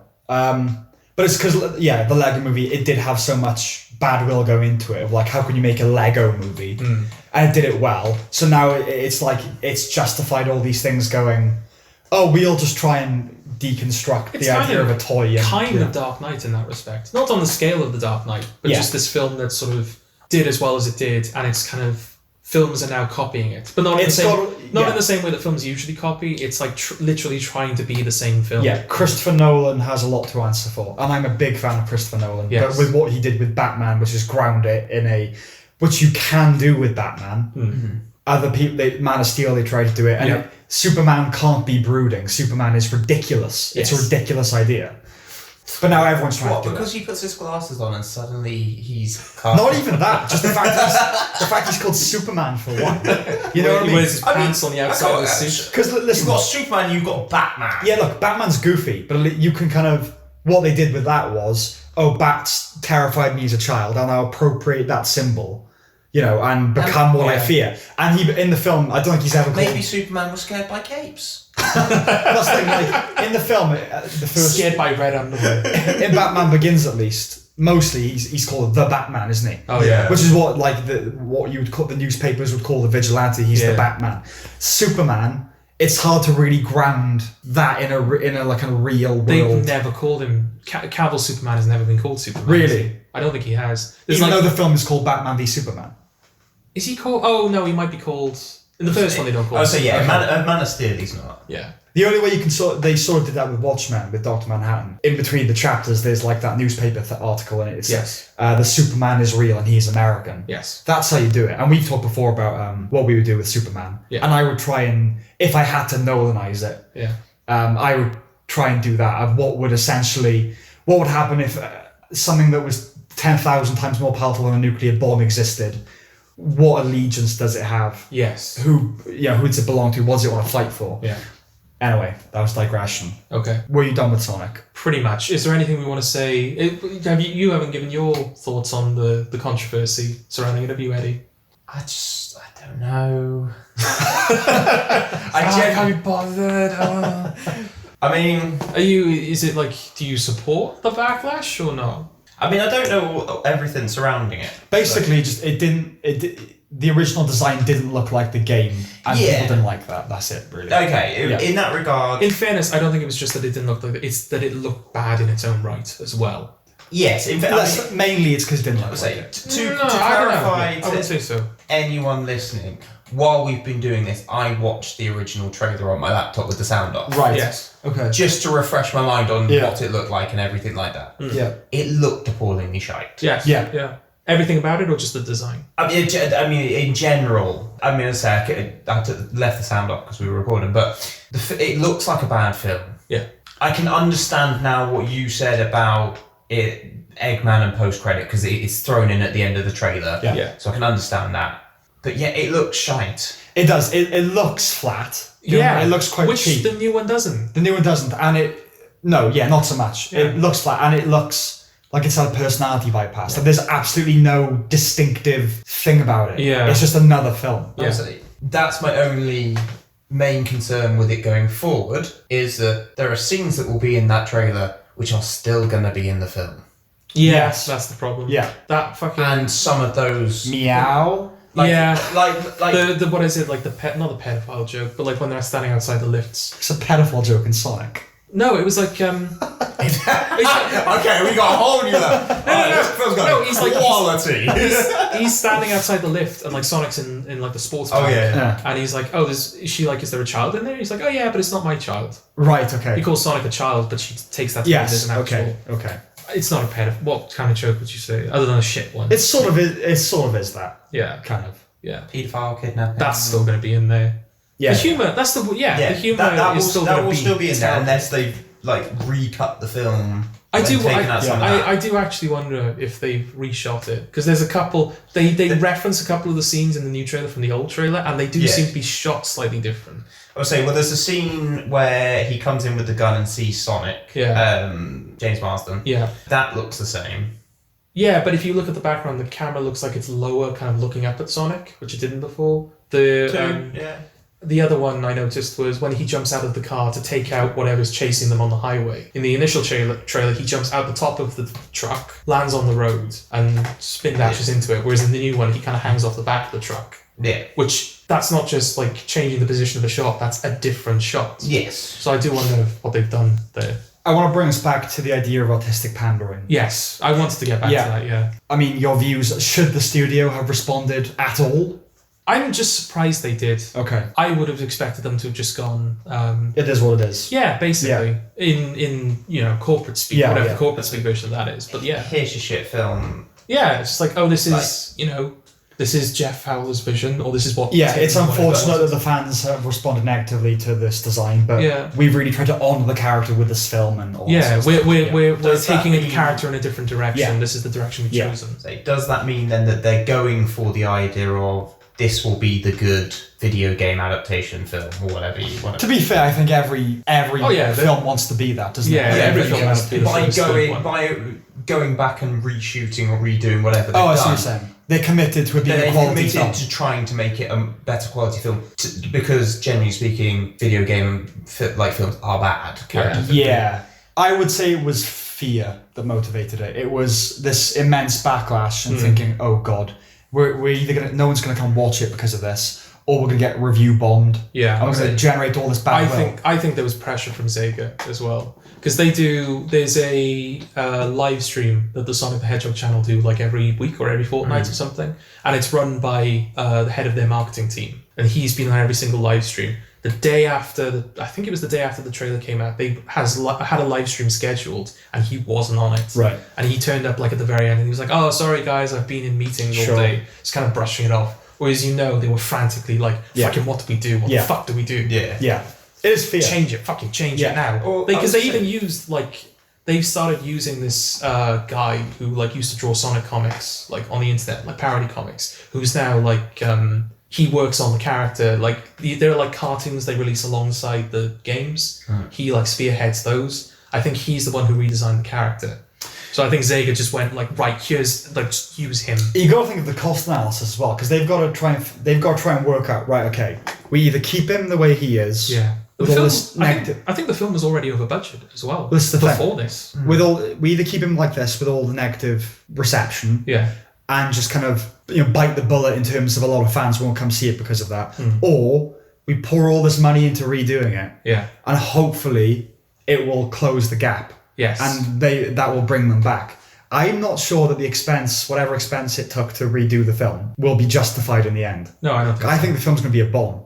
I think, it's not going to be commercially successful. I don't think it'll make its money back. No, but which is a bomb. I suppose. I think it will be more successful now, though. Yes, but even just because people have heard about it because of the criticism. Well, let's go see what this all fuss is about. And there will be a lot of people going to hate watch it. I might go and watch it. Please don't, because I'll have to go with you, and I don't want to. I assume you're going to go watch it. I'm not going to watch this. You have to go watch it. I'm going to stream it illegally. They're not getting any of my money. I was going to go and watch this. Okay, we should. It's good podcast. No, because it's going to be Valentine's Day as well, and we're going to have to go through that whole thing. We've never spent Valentine's Day with anyone else. Yeah, but we don't have to be so public about it. We don't go to the cinema, just the three of us, here we are watching Sonic. Didn't we literally go to the cinema on Valentine's Day once? Did we? I think so. No. We did with a friend of ours. We went to see a film in the cinema. I can't remember when it was though. What film was it? I don't know, but I remember you, me, and another friend going to watch a film on Valentine's Day. I know there was way back when we were in school. We made a film on Valentine's Day. We made a film on Valentine's Day. Duel, you've seen Duel. In the freezing cold. In the freezing cold, yeah. But artistic pandering. Where do you stand on it? Should they have done it at all? Well, no. No, okay. I don't think they should have. No, I agree. But also... Where does it end? I'm just surprised. I'm just surprised. Because, this design, it must not have been, done. Or it must have, they hadn't done the CG. Yeah. Because Suicide Squad is the last example I can think of where a studio started to radically change a film based on audience reception. But even then, it wasn't the case of audiences going, "Oh, we hate this, please change it." No. They responded well to the Queen trailer, and Warner Brothers went, "Oh, maybe we should make this funnier." Yeah. You need to have, these films, Marvel, DC, all that sort of, it is just about making as much money as possible, so it's pleasing as many people as possible. Yeah. But you need to have the courage if you're an artist. You need to have the courage of your convictions. And you don't like it or you do. Yeah. It's what I did. It is what it is. I'm not gonna. This isn't a this isn't a debate. You know? I make the product and you watch it or you don't watch it. It's as simple as that. It's like the Black Mirror thing, where you could choose. I know that's part of the gimmick, but you could choose the ending or whatever. Oh, Bandersnatch. Yeah. Bandersnatch. And I'm worried about things genuinely going more in that direction, where it's about, there are 5 ways this film could end, and you pick the one you want. Red Letter Media did a joke about that recently, did they? In their most recent Half in the Bag, they do like a catch-up of 2019. Right. And they make a joke about, like, the new one, Rise of Skywalker, how you have to do a survey beforehand, and they tell you which cinema to go to depending on which ending they're going to show. But I don't think if that was the case, nah. I don't think that's unrealistic is the thing. Maybe it's a bit extreme. But I do see more and more things being made where like it's a TV show and click to and it'll be on companies like Netflix. Yeah, it will. Yeah. But that's the way everything's going out. Disney Plus. Yeah. Disney Plus now. Disney Plus will throw one out, so HBO will throw one out. Yeah. So then Netflix will do it, Amazon will do it, and then whatever the BBC UK one is now, they'll be like, oh shit, we got to do one. Things art. I know it seems like to call television, but it is art, right? Yeah. Now it's definitely art. Art is alive, but it's static. That's the way art is. It's vibrant, but it is what it is. Right. Art engenders conversation. It isn't a conversation unless you're collaborating and, when you collaborate. But in terms of the audience, the producer and the audience, as far as I'm concerned, there's no conversation to be had there. Do you know what I mean? Whatever the artist makes all the decisions and whatever they make stays. Is that your case? Yeah. Okay. And then you like it or you don't. I'm saying, to be fair, I mean, I enjoyed Bandersnatch. Right. Mainly just because it was something different. Yeah. But if someone came in to a film I'd written and started playing around with it, but that's what I would be like, well, what the fuck are you doing? But that's what producers do, though. That's the idea of a producer is they just come in and fuck it up. Yeah. Ultimately, unless it's a novel, but even then, or a piece of art, an artwork, there is always going to be an art is a compromise. Yes. A piece of art is a compromise. It's what everyone has agreed to do. You know what I mean? And sometimes you get filmmakers that are so revered that it's untampered with, basically. So it essentially is their thing. But it's all a collaboration. And writing a film and the producer comes in and says, I want a different ending. You can have a conversation about how you're both happy. Yeah. But I think as far as the audience is concerned, they should have no imprint upon what you do. Okay. Because at the end of the day, the thing that artists, writers always say is you have to please yourself. You have to write what you think is funny, what you would want to watch, what you think is valuable. Otherwise, what is the point? Yeah. What is the point? Yeah, I mean, compromise is nothing new for Sonic. Right. Sonic, the games have done that, where fans have gone, we want this, and then they've made a game that is that kind of. Yeah. But in the world of film, it's certainly not something that... But it's not, you can't even call it a compromise, really, because they released a tease of what the product was. Yeah. The product existed. Yes. It's the equivalent of it's a relationships are all about compromise. It's about how are we both kind of happy. This is an abusive one. They presented something, the audience has hit them and they've gone, I'll change then. Yeah. This isn't a healthy relationship. Yeah. Well, maybe Paramount just weren't ready for the Sonic fan base. No, the Sonic fan base. All their reputation. Imagine if it turned out that Endgame had actually been like completely reshot because after they killed everyone in Infinity War, they were like, oh shit. Oh, we can't kill off all the characters and try and separate. Oh, fuck, we got to do this. Yeah, exactly. And then just like phoning up like all of them going, Ken, need you back. Yeah. Got to actually shoot a scene where you're alive. I suppose the main question to ask in regards to this is there's controversy surrounding Sonic about the design being changed. Is that now going to set a precedent going forward? Do you think audiences are now going to try and be a part of the film's production? And do you think the studios are going to give into it? I think it's pretty unique to Sonic, I will say, because there is a pre-existing fan base that, as you've said, is very they can't be pleased and a very that's their reputation. Yeah, and a very vocal. Yes, and so I don't necessarily think a studio is trying to guess what most people want. Yeah, that's what a studio does. Yeah. I don't think this will necessarily lead to all of a sudden surveying people. What would you like to see? Because they sort of do that in test screenings. They'll play a film like, the audience, nobody liked the bit where this character died, so we'll reshoot it. So that does exist. But even Suicide Squad was the prime example of that. It was just being test screened into oblivion. Test screenings, they're just, artistic cancer. Yes. What were you saying? You said Suicide Squad, and I went, and it was still shit. And it was still shit after all. Yeah. Well, it was like 10 different films trying to happen. Who directed that? David Ayer. I'm sure it was David Ayer that said, without trying to actually say it, was talking about like things being changed after it was like out of his control. Is this after the fact or during the? No, this is after the fact. Okay, right. So this is something he's talked about. Yeah. So I did wonder, because Suicide Squad is a very terrible film. Were it not for Batman v Superman, it'd be the worst film of that year, I think. Oh yeah, I forgot about 2016. That was a bad film. Yes, it was. I couldn't finish it. I got 2 hours in, I just had to stop. That film needed to fuck off. Yeah. But like I there was a part of me that wondered. The Suicide Squad did alright in terms of getting a good trailer out, and there are things in it, and there's always been the conversation about how much of the Joker scenes were left on the cutting room floor and all that. Whether there is a completely different Suicide Squad film that was made that was actually alright, and then someone went, "Nah, we're going to do this to it." Well, you had the original film, then you had the version they wanted to make based on the Queen trailer. Like, let's make it funnier, and you just have that like bumping up against each other. They just didn't fit, did they? Yeah. I will jump back into this conversation. Okay. Let's go. I'm in pre-production conversations. I see. Okay. He's lying. Teaser for our Christmas film. Oh yes, we at Funlimited. Yeah. We're making other things now. We're trying to, aren't we? Yes. Yeah. Watch this space. Yeah. We'll be bringing out a film for Christmas.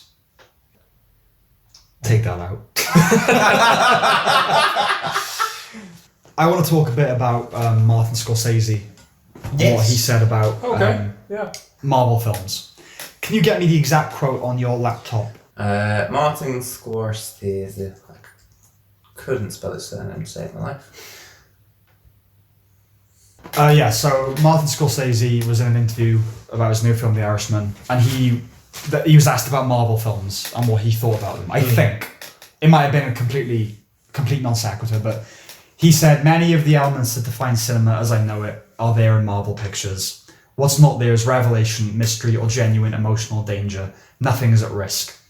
Now, he wrote a piece for the New York Times which expounded on that a bit. Yeah, but that's from that. Oh yeah, okay. That's from that op-ed. Yeah, okay, right. Okay. Right. In which case, his basic premise is that he has nothing against Marvel films, but they're the cinematic equivalent of an amusement park, where they're roller coasters that you can go on with the family and they're fun, but there's no real danger. There's no real, nothing is really at risk. And similarly to Sonic, there's been a massive backlash against this from Marvel fanboys and just general idiots. He said kindly. Yeah.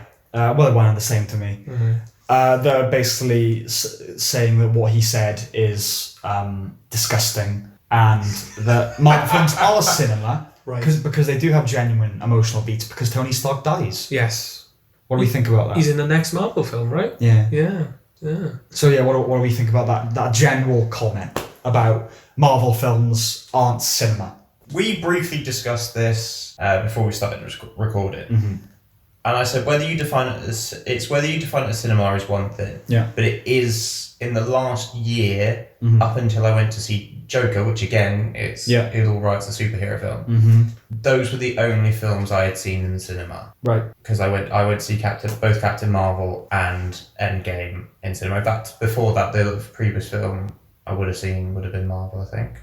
Right. Are you saying you only go to see like big Marvel releases now? It sort of feeds into his point, really, because I think the broader point he's making is that for filmmakers coming up now, it's a very inhospitable environment because there's less and less room for indies to be screened in cinemas because they're just being pushed aside by the big blockbusters. Given that like films like The Rise, which is a film I watched, which I only saw because we went on our course. Yeah. You know, I wouldn't have known about the film otherwise. I wouldn't have already paid attention to it otherwise. Which ties sort of into my point. I was making the point earlier about expanding your palette. And like, you know, all jokes aside, you know, I am relatively serious about, I think adults should watch adult films. Yeah. Not adult films, but you know, mature films. If you want to watch adult films too. Yeah, you do that too if you want. But I can recommend a few if you want. No. I'm not saying that you're like the people who like Marvel films are Philistines, because as you said, you wouldn't have seen it. You wouldn't have seen The Rise, but because we all went to see it as part of a course thing, you did see it. I don't think that most people are beneath the kind of films I'm talking about, or wouldn't get them, or wouldn't appreciate them. They're just never exposed to them. And part of the reason they're never exposed to them is because the market is dominated by these blockbusters. Like, I think you show a lot of people films like, and it's not like these films are even particularly obscure, but like Eternal Sunshine of the Spotless Mind or No Country for Old Men, they're going to like them. A lot of people are. Yeah. They just it never enters their field of vision. It doesn't enter their consciousness because you know people only have so much attention, and if you're not into film and television, you're only going to really see the big releases. And that's unfortunate because it means that the better films are kind of shouldered out. You know. Yeah. Well, so in fact, actually, the only other films I can think of which I know that I've seen in the cinema, in the last year, would be films that were up for Oscars. So you know, that's kind of the categories I've fallen into. I mean, I went to see Captain Marvel. Didn't particularly enjoy Captain Marvel. No. It was useful to have seen before Endgame, but I probably didn't have to. Was it? Because I didn't see Captain Marvel. I didn't feel particularly lost during Endgame. No, just useful to set up the character. Oh, I see. You know, in terms She's barely in it though. She turns up, she fucks off. That's pretty much. No, I know, but it was useful to know who she was. She's in Endgame a lot less than I think most people probably expected. Yeah. Which I broadly prefer, but if you're going to introduce a character right before the big finale, you'd think they'd have more of a role, you know? Yes, but I mean, I don't really know what the. Was there a sequel announced for that? Not that I'm aware of. No, I don't think so. Might be though. Oh, I don't know. I genuinely don't know. Phase 12. But you know, I didn't particularly enjoy going to see that. Whereas I enjoyed watching The Rise one week. And yet I'll watch these sort of big Hollywood films, and a lot of the time I don't really enjoy them, but it's what I'll go and see them because it's like, oh, this is what everyone's going to be talking about. This is what everyone else is going to. And it's also what people want to go and see as well. Yeah. You know, like the films I would want to go to the cinema to see. There are very few people that I would be able to find to go with me to the cinema. Well, I think the best example I have of that. Also, very few cinemas you find those films as well in some cases. Yeah. I think the best example of that is, I think it was you two and another friend went to see Spotlight. Sure. The exact same day I went to see Deadpool and I bumped into you. Oh, yes. Both come out of the cinema. I remember that. I remember walking out of the theatre after watching Spotlight, and of course Spotlight in itself is a great film, but the film ends with just a list of places, all of the places where for anyone who doesn't know, Spotlight's about the scandal in the Catholic Church with priests and whatnot, and it's listing all the places where it's believed or known this activity where it's known. And it lists off basically like every country in the world, essentially, and you just come out of it with this just sense of like, oh well, God, that's just but you feel like you've kind of learned something or experienced something. And we walked out of the cinema and there's just a queue out at the screening for Deadpool. There's snaking around the cinema and you're just like, and I was in that queue. And you were in that queue. And I don't like Deadpool, but I don't begrudge people who go to see it. No, that's the thing. It's balance, isn't it? It's balance because you've got the people who only watch like obscure films and will not make any concession to popularity, are hipsters, or are pretentious, or just have this idea that if it's popular, it can't be good. Which I think is how I have been thought of by some people over the years, despite the fact that like films like The Dark Knight are amongst my favourite. But then you get people who only watch your Deadpools and your Avengers and stuff like that. When they are exposed to something that requires a bit more patience, they are bored instantly because they're not being satisfied in the moment all the time, and so they just have no patience for something that takes its time. And that's the biggest. Social media is obviously part of it, but how our attention spans have become so whittled down that when you're presented with something of merit, boring. Why is nothing happening? It's because you're used to the fast food of Iron Man and Captain America and it's lasers and it's, you know, your senses are being overloaded with all this stuff happening on the screen. But when it's just like a 30-second shot of a puddle, come on, and you start like shaking. Or it's you see their legs shaking. Yeah. Like, how long is that? Inattention. I haven't seen it, but in A Ghost Story, how long is that scene with where she's eating the pie? Yeah. It's long. It's long. That is too long, I would say. Like, I get its intention, but like you picked an example where I think it is indulgent. Right, okay. But yes, like that sort of thing. But again, weirdly enough, with A Ghost Story, that's kind of why I love it, because it's overly indulgent and it feels like for absolutely no reason other than just watching a puppy. I get the sense it's kind of a mood piece more than anything. It is. A Ghost Story. It is, yeah. So, plot and action isn't really at the forefront of A Ghost Story. No. But the thing with cinema, like, cinematic is a kind of loaded term in a sense, isn't it? You have, when I say the word cinematic, a certain... You think of sweeping vistas. Yes, you think of like an artfully constructed, wide, establishing shot of like a desert or a mountain or something, which don't typically appear in Marvel films. No, and I think for me, obviously it is subjective. Like they are part of cinema. Yeah. Like literally. Yeah. But when I think of the word cinema, it's the equivalent of you've got books and then you've got literature. Yeah. Do you know what I mean? You've got films and then you've got cinema. Yeah. And cinema is like, it's the canon of that art form. It's something that's contributing to the art form. So Marvel films, they're not contributing to the art form. You say what you want about them, but they're not advancing the art form. They're not advancing it. No. They're certainly contributing. There's a lot of it. There's a lot of it. They're shaping it in a certain way. Yeah, well, everyone's trying to do it. Because if you'd have told me the Black Panther would have been up for an Oscar, you know, there's a part of me half expecting Endgame to be up. Yeah, obviously what Black Panther, I was thinking about this earlier, what Black Panther had going for it though is its racial component. Yeah. That's why it was nominated. Yeah. But that's another addendum to my argument, which is the fact that the release of Black Panther was considered essentially a civil rights milestone is ridiculous. It is ridiculous. Oh, yeah. Do you know what I mean? It's like, you know, good, there was a superhero film with basically an entirely black cast. Good. It hasn't pushed anything forward. There were superhero films with black leads before it. There will be after it. Yeah. You know, they were black ensemble films that did really well. Blade is a good example. Blade being a good example. He was the first Marvel superhero on screen. You know, people now, I mean, when it eventually comes out, people will associate, I think, more with the fact that Mahershala, how you pronounce his name? Yeah, Mahershala Ali. Yeah, they'll associate more with him taking on the role of Blade. Yeah. Than they will. It's Wesley Snipes. Yeah. And I genuinely reckon it probably won't be as good a film. No, but that's the thing. Like being wrapped up in the low attention span, all that sort of stuff. The fact that this generation can consider Black Panther a milestone, it kind of just shows a poor grasp of history, I suppose. It was the first mainly black superhero movie. That is true. But the fact that it is considered as held as high in as high regard as it is. It's like, no, we have achieved all this stuff. Yeah. This isn't a big, they're acting like it's the first black film basically ever to be nominated for an Oscar. Yeah, which is bullshit. Sidney Poitier winning an Oscar was a milestone. Yeah. First black person to win an Oscar, Back when there was still segregation. Yeah. That's a milestone. Martin Luther King, Malcolm X, they're milestones. Yeah. Black Panther is not a milestone. No, it's not. It's like with Brie Larson, her whole rant about there not being enough diversity or gender balance in film criticism. Yeah.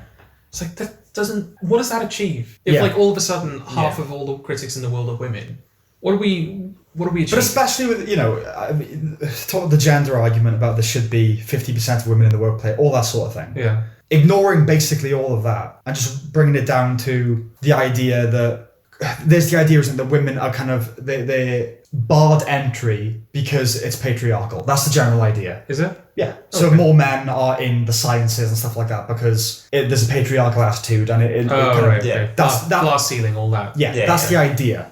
But surely film criticism, I don't think you could argue for it's such a male it's such a masculine thing. Yeah. That art is a feminine form, just in and of itself. Yeah. Yes. And so the idea that women there should be more female critics.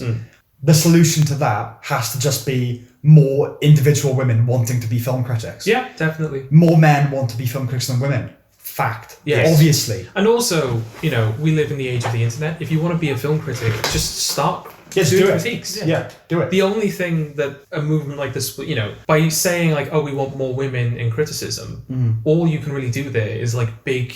All women are in criticism. Sorry? All women are in criticism. But I see what you're saying. Okay.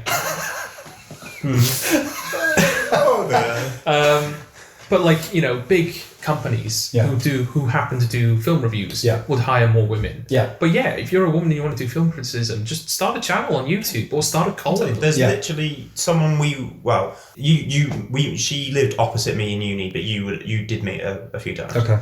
She started a film review blog. Right. That's fairly alright for herself. Okay. And, she just went up and did it. Right.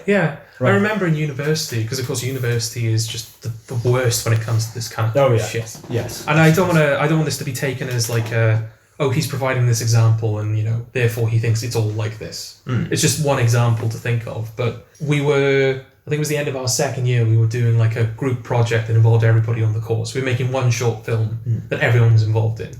So, we needed like writers and directors and camera people, lighting people, makeup people. Yeah. A lot of people on the course, they don't want to be like, lighting people. They came on to be like cinematographers and stuff. Yes. But you had to fill those roles. And our lecturer, our course leader, in fact, she was very, feministic and like, women, women need to do more things. And she was just like, she had the class assembled one day and was like, right, I want the women, don't be afraid to take like the directing role or the cinematography role. I want you to feel like you can take these roles. Yeah. And most of the girls were like, I'm fine doing makeup, genuinely.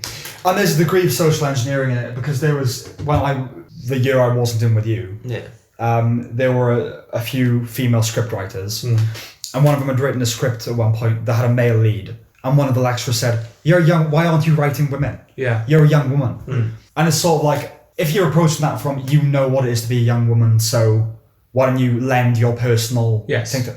Fair enough. But what you can tell it wasn't that. It was, we've got all these guys writing scripts about guys. Yeah. Why? Yeah. What's enough? It was a female writer. What does she need to... Yeah. She has to write exclusively female. But then... All that doesn't make sense to me. No, and I don't want reductive people listen to this and go, they gave those examples, because he had this one experience where the girls were happy doing makeup. All women don't want to be directors, and it's silly. It's not like that at all. But it also doesn't work the other way around. It's not like all women want to be directors. All women want to occupy these like very public roles or be like the spearhead. Like some of them are just happy filling roles that women are accustomed to. Women historically have been associated with. And if you open that floodgate, you have to open it all the way in the sense of, so in STEM fields, there are a lot fewer women than men. Maths, hard sciences. Okay. But then when it comes to medicine, it's disproportionately female. Yes. Okay, so we have to redress that balance as well then. Because it's either all fair... No, but because you're not allowed to do that. Yeah, I know. No. This is the idea, isn't it? Yeah. We are the worst... Well, not you so much, but me and Jordan. We tick all the boxes of oppression. Oh, yeah. You know what I mean? We are patriarchy to a T. To a T. Yeah. Don't leave it at that. Don't let that be the point. So after Scorsese said those things about Marvel, Kevin Feige has responded, and this is what he has said. I think that's not true. I think it's unfortunate. I think myself and everyone who works on these movies loves cinema, loves movies, loves going to the movies, loves to watch a communal experience in a movie theatre full of people. Let's just take that paragraph. That might be true. That doesn't make it cinema. It's interesting that Scorsese uses the word cinema, whereas he uses the term movies. He does say cinema as well. Oh, does he? Yeah. Okay. Loves cinema, loves movies. I see. Okay.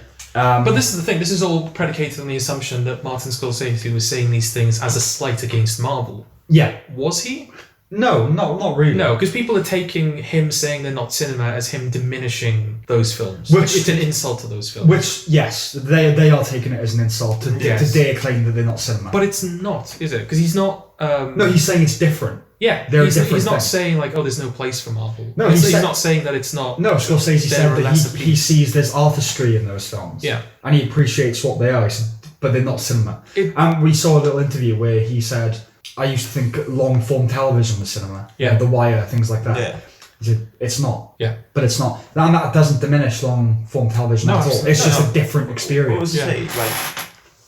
There are people I know who would have argued that when the modern version of Sherlock came out, because they were as long as they were, right, you could have gone, oh, well, it's shot cinematically. Sure. Yeah, it was feature length. And they were hour and a half, yeah. But it's not. No, it's not. It's not. He also elaborates on the fact that the Marvel output has run the gamut of genres. Has it?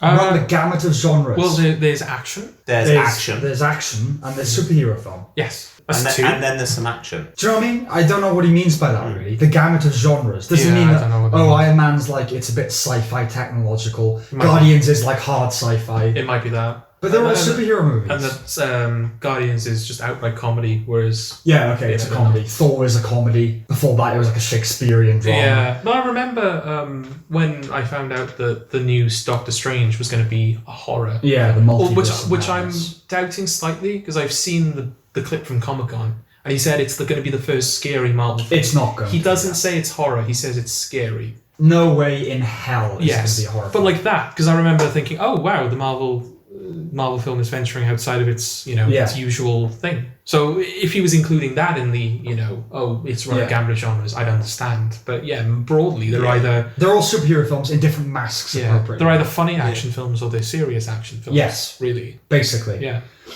We did Civil War. We had our two most popular characters get into a very serious theological and physical altercation. Okay.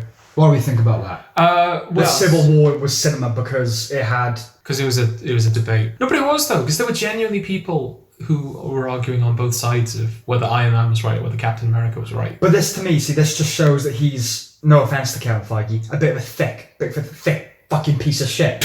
Because, no offense, yeah. He says, we are the two most popular characters getting into a very serious theological and physical altercation. Does he know what theological means? Theological means religious. He means ideological. Oh, I see. Okay. Or philosophical, if you could extend it to that. Right, okay. At most, it's philosophical. It's basically ideological, not even that, because it's so shallow. It's certainly not theological. A theologian is someone who studies religious texts. Right, okay. Marvel is basically a religion nowadays, though, and there's people... I don't think he's that self-aware, though. No, I know. There's definitely a religion of Marvel, isn't there? Oh, yeah. Oh, there will be, yeah. We killed... Iron Man is the Christ figure, isn't he? Yeah. We killed half of our characters at the end of a movie. And then you brought them back to life in the next fucking film. I think it's fun for us to take our success and use it to take risks and go in different places. Oh, big risks, Mr. Feige. Big risks. The biggest Another risk 3 Marvel films a year. The biggest risk they've taken is a year where, within the canon, half the characters had died, but that everyone knew was coming back. Yes. That was the biggest risk they've taken. No, surely the biggest risk they've taken is finally doing a Black Widow movie. Yeah. Oh no, Guardians of the Galaxy, that was a big risk. Big risk, yeah. Yeah, big risk. Pouring money into a sci-fi action movie that's funny. Yeah. Risk. Oh yeah. Big risk. What would sincerely be... Iron Man was a risk. Yeah, what would sincerely be a risk? I'd say that kind of had risk to it. Taking one of those characters and doing a proper, mature, it's just about like the psychological whatever. Yeah. And there's no action in it. That would be a risk. I'm not saying they should do that, but that would be a risk. No, I was just like, I imagine some people would argue Iron Man 3 is that. There's action in Iron Man 3, but it is about Tony Stark's like PTSD from New It's York. not though, is it? But I mean like a proper human drama, Okay. Despite Scorsese's lack of love for most superhero filmmaking, Feige also understands that the love of cinema is... This is from the Empire article, by the way. Okay. The love of cinema is subjective and harbours no ill will towards the man. And then this is Feige. Everybody has a different definition of cinema. Everybody has a different definition of art. Everybody has a different definition of risk. Some people don't think it's cinema. Everybody's entitled to their opinion. Everyone is entitled to repeat that opinion. Everyone's entitled to write op-eds about that opinion. And I look forward to what will happen next. But in the meantime, we're going to keep making movies. Okay. See, it was like humble until that ending. Yeah. I'm like, it's all different, but I make fucking billions, mate. Yeah. That's what he's saying. Oh yeah. That's what he's saying. 100%. He's talked about the Eternals, which is one of the new films coming out. Yeah. Which Chloe Zhao is for which Chloe Zhao is the director. Mm-hmm. And he said it's a very big movie. It's a very expensive movie. Like that means anything. Therefore, cinema. This film's expensive. Yeah. And we're making it because we believe in Chloe Zhao's vision and we believe in what those characters can do. and we believe the need to continue to grow and evolve and change and push our genre forward. That's the risk of ever hit. Now, in the same breath, he said that Marvel has done every genre, it's on the gamut of genres, but they have to push their genre forward. Yes. So is it a superhero genre, or is it this infinite pool, as he seems to imply? Yes. Also, how much do we believe Feige when he says, I believe in the director's vision, when how many directors have they lost over the course of the cinematic universe? Yeah, exactly. Edgar Wright included. Yeah. You know, it's not... He wasn't like a jobbing director. He was like, you know, director and creator of one of the most iconic British films of... Well, a couple of the most iconic British films of all time. Yeah. Yeah. Right, have we said everything that needed to be said? Chats? Yeah, I feel it's been a pretty successful podcast. And Well, talked a lot, haven't we? Okay, in that case, we will see you next time. Sayonara!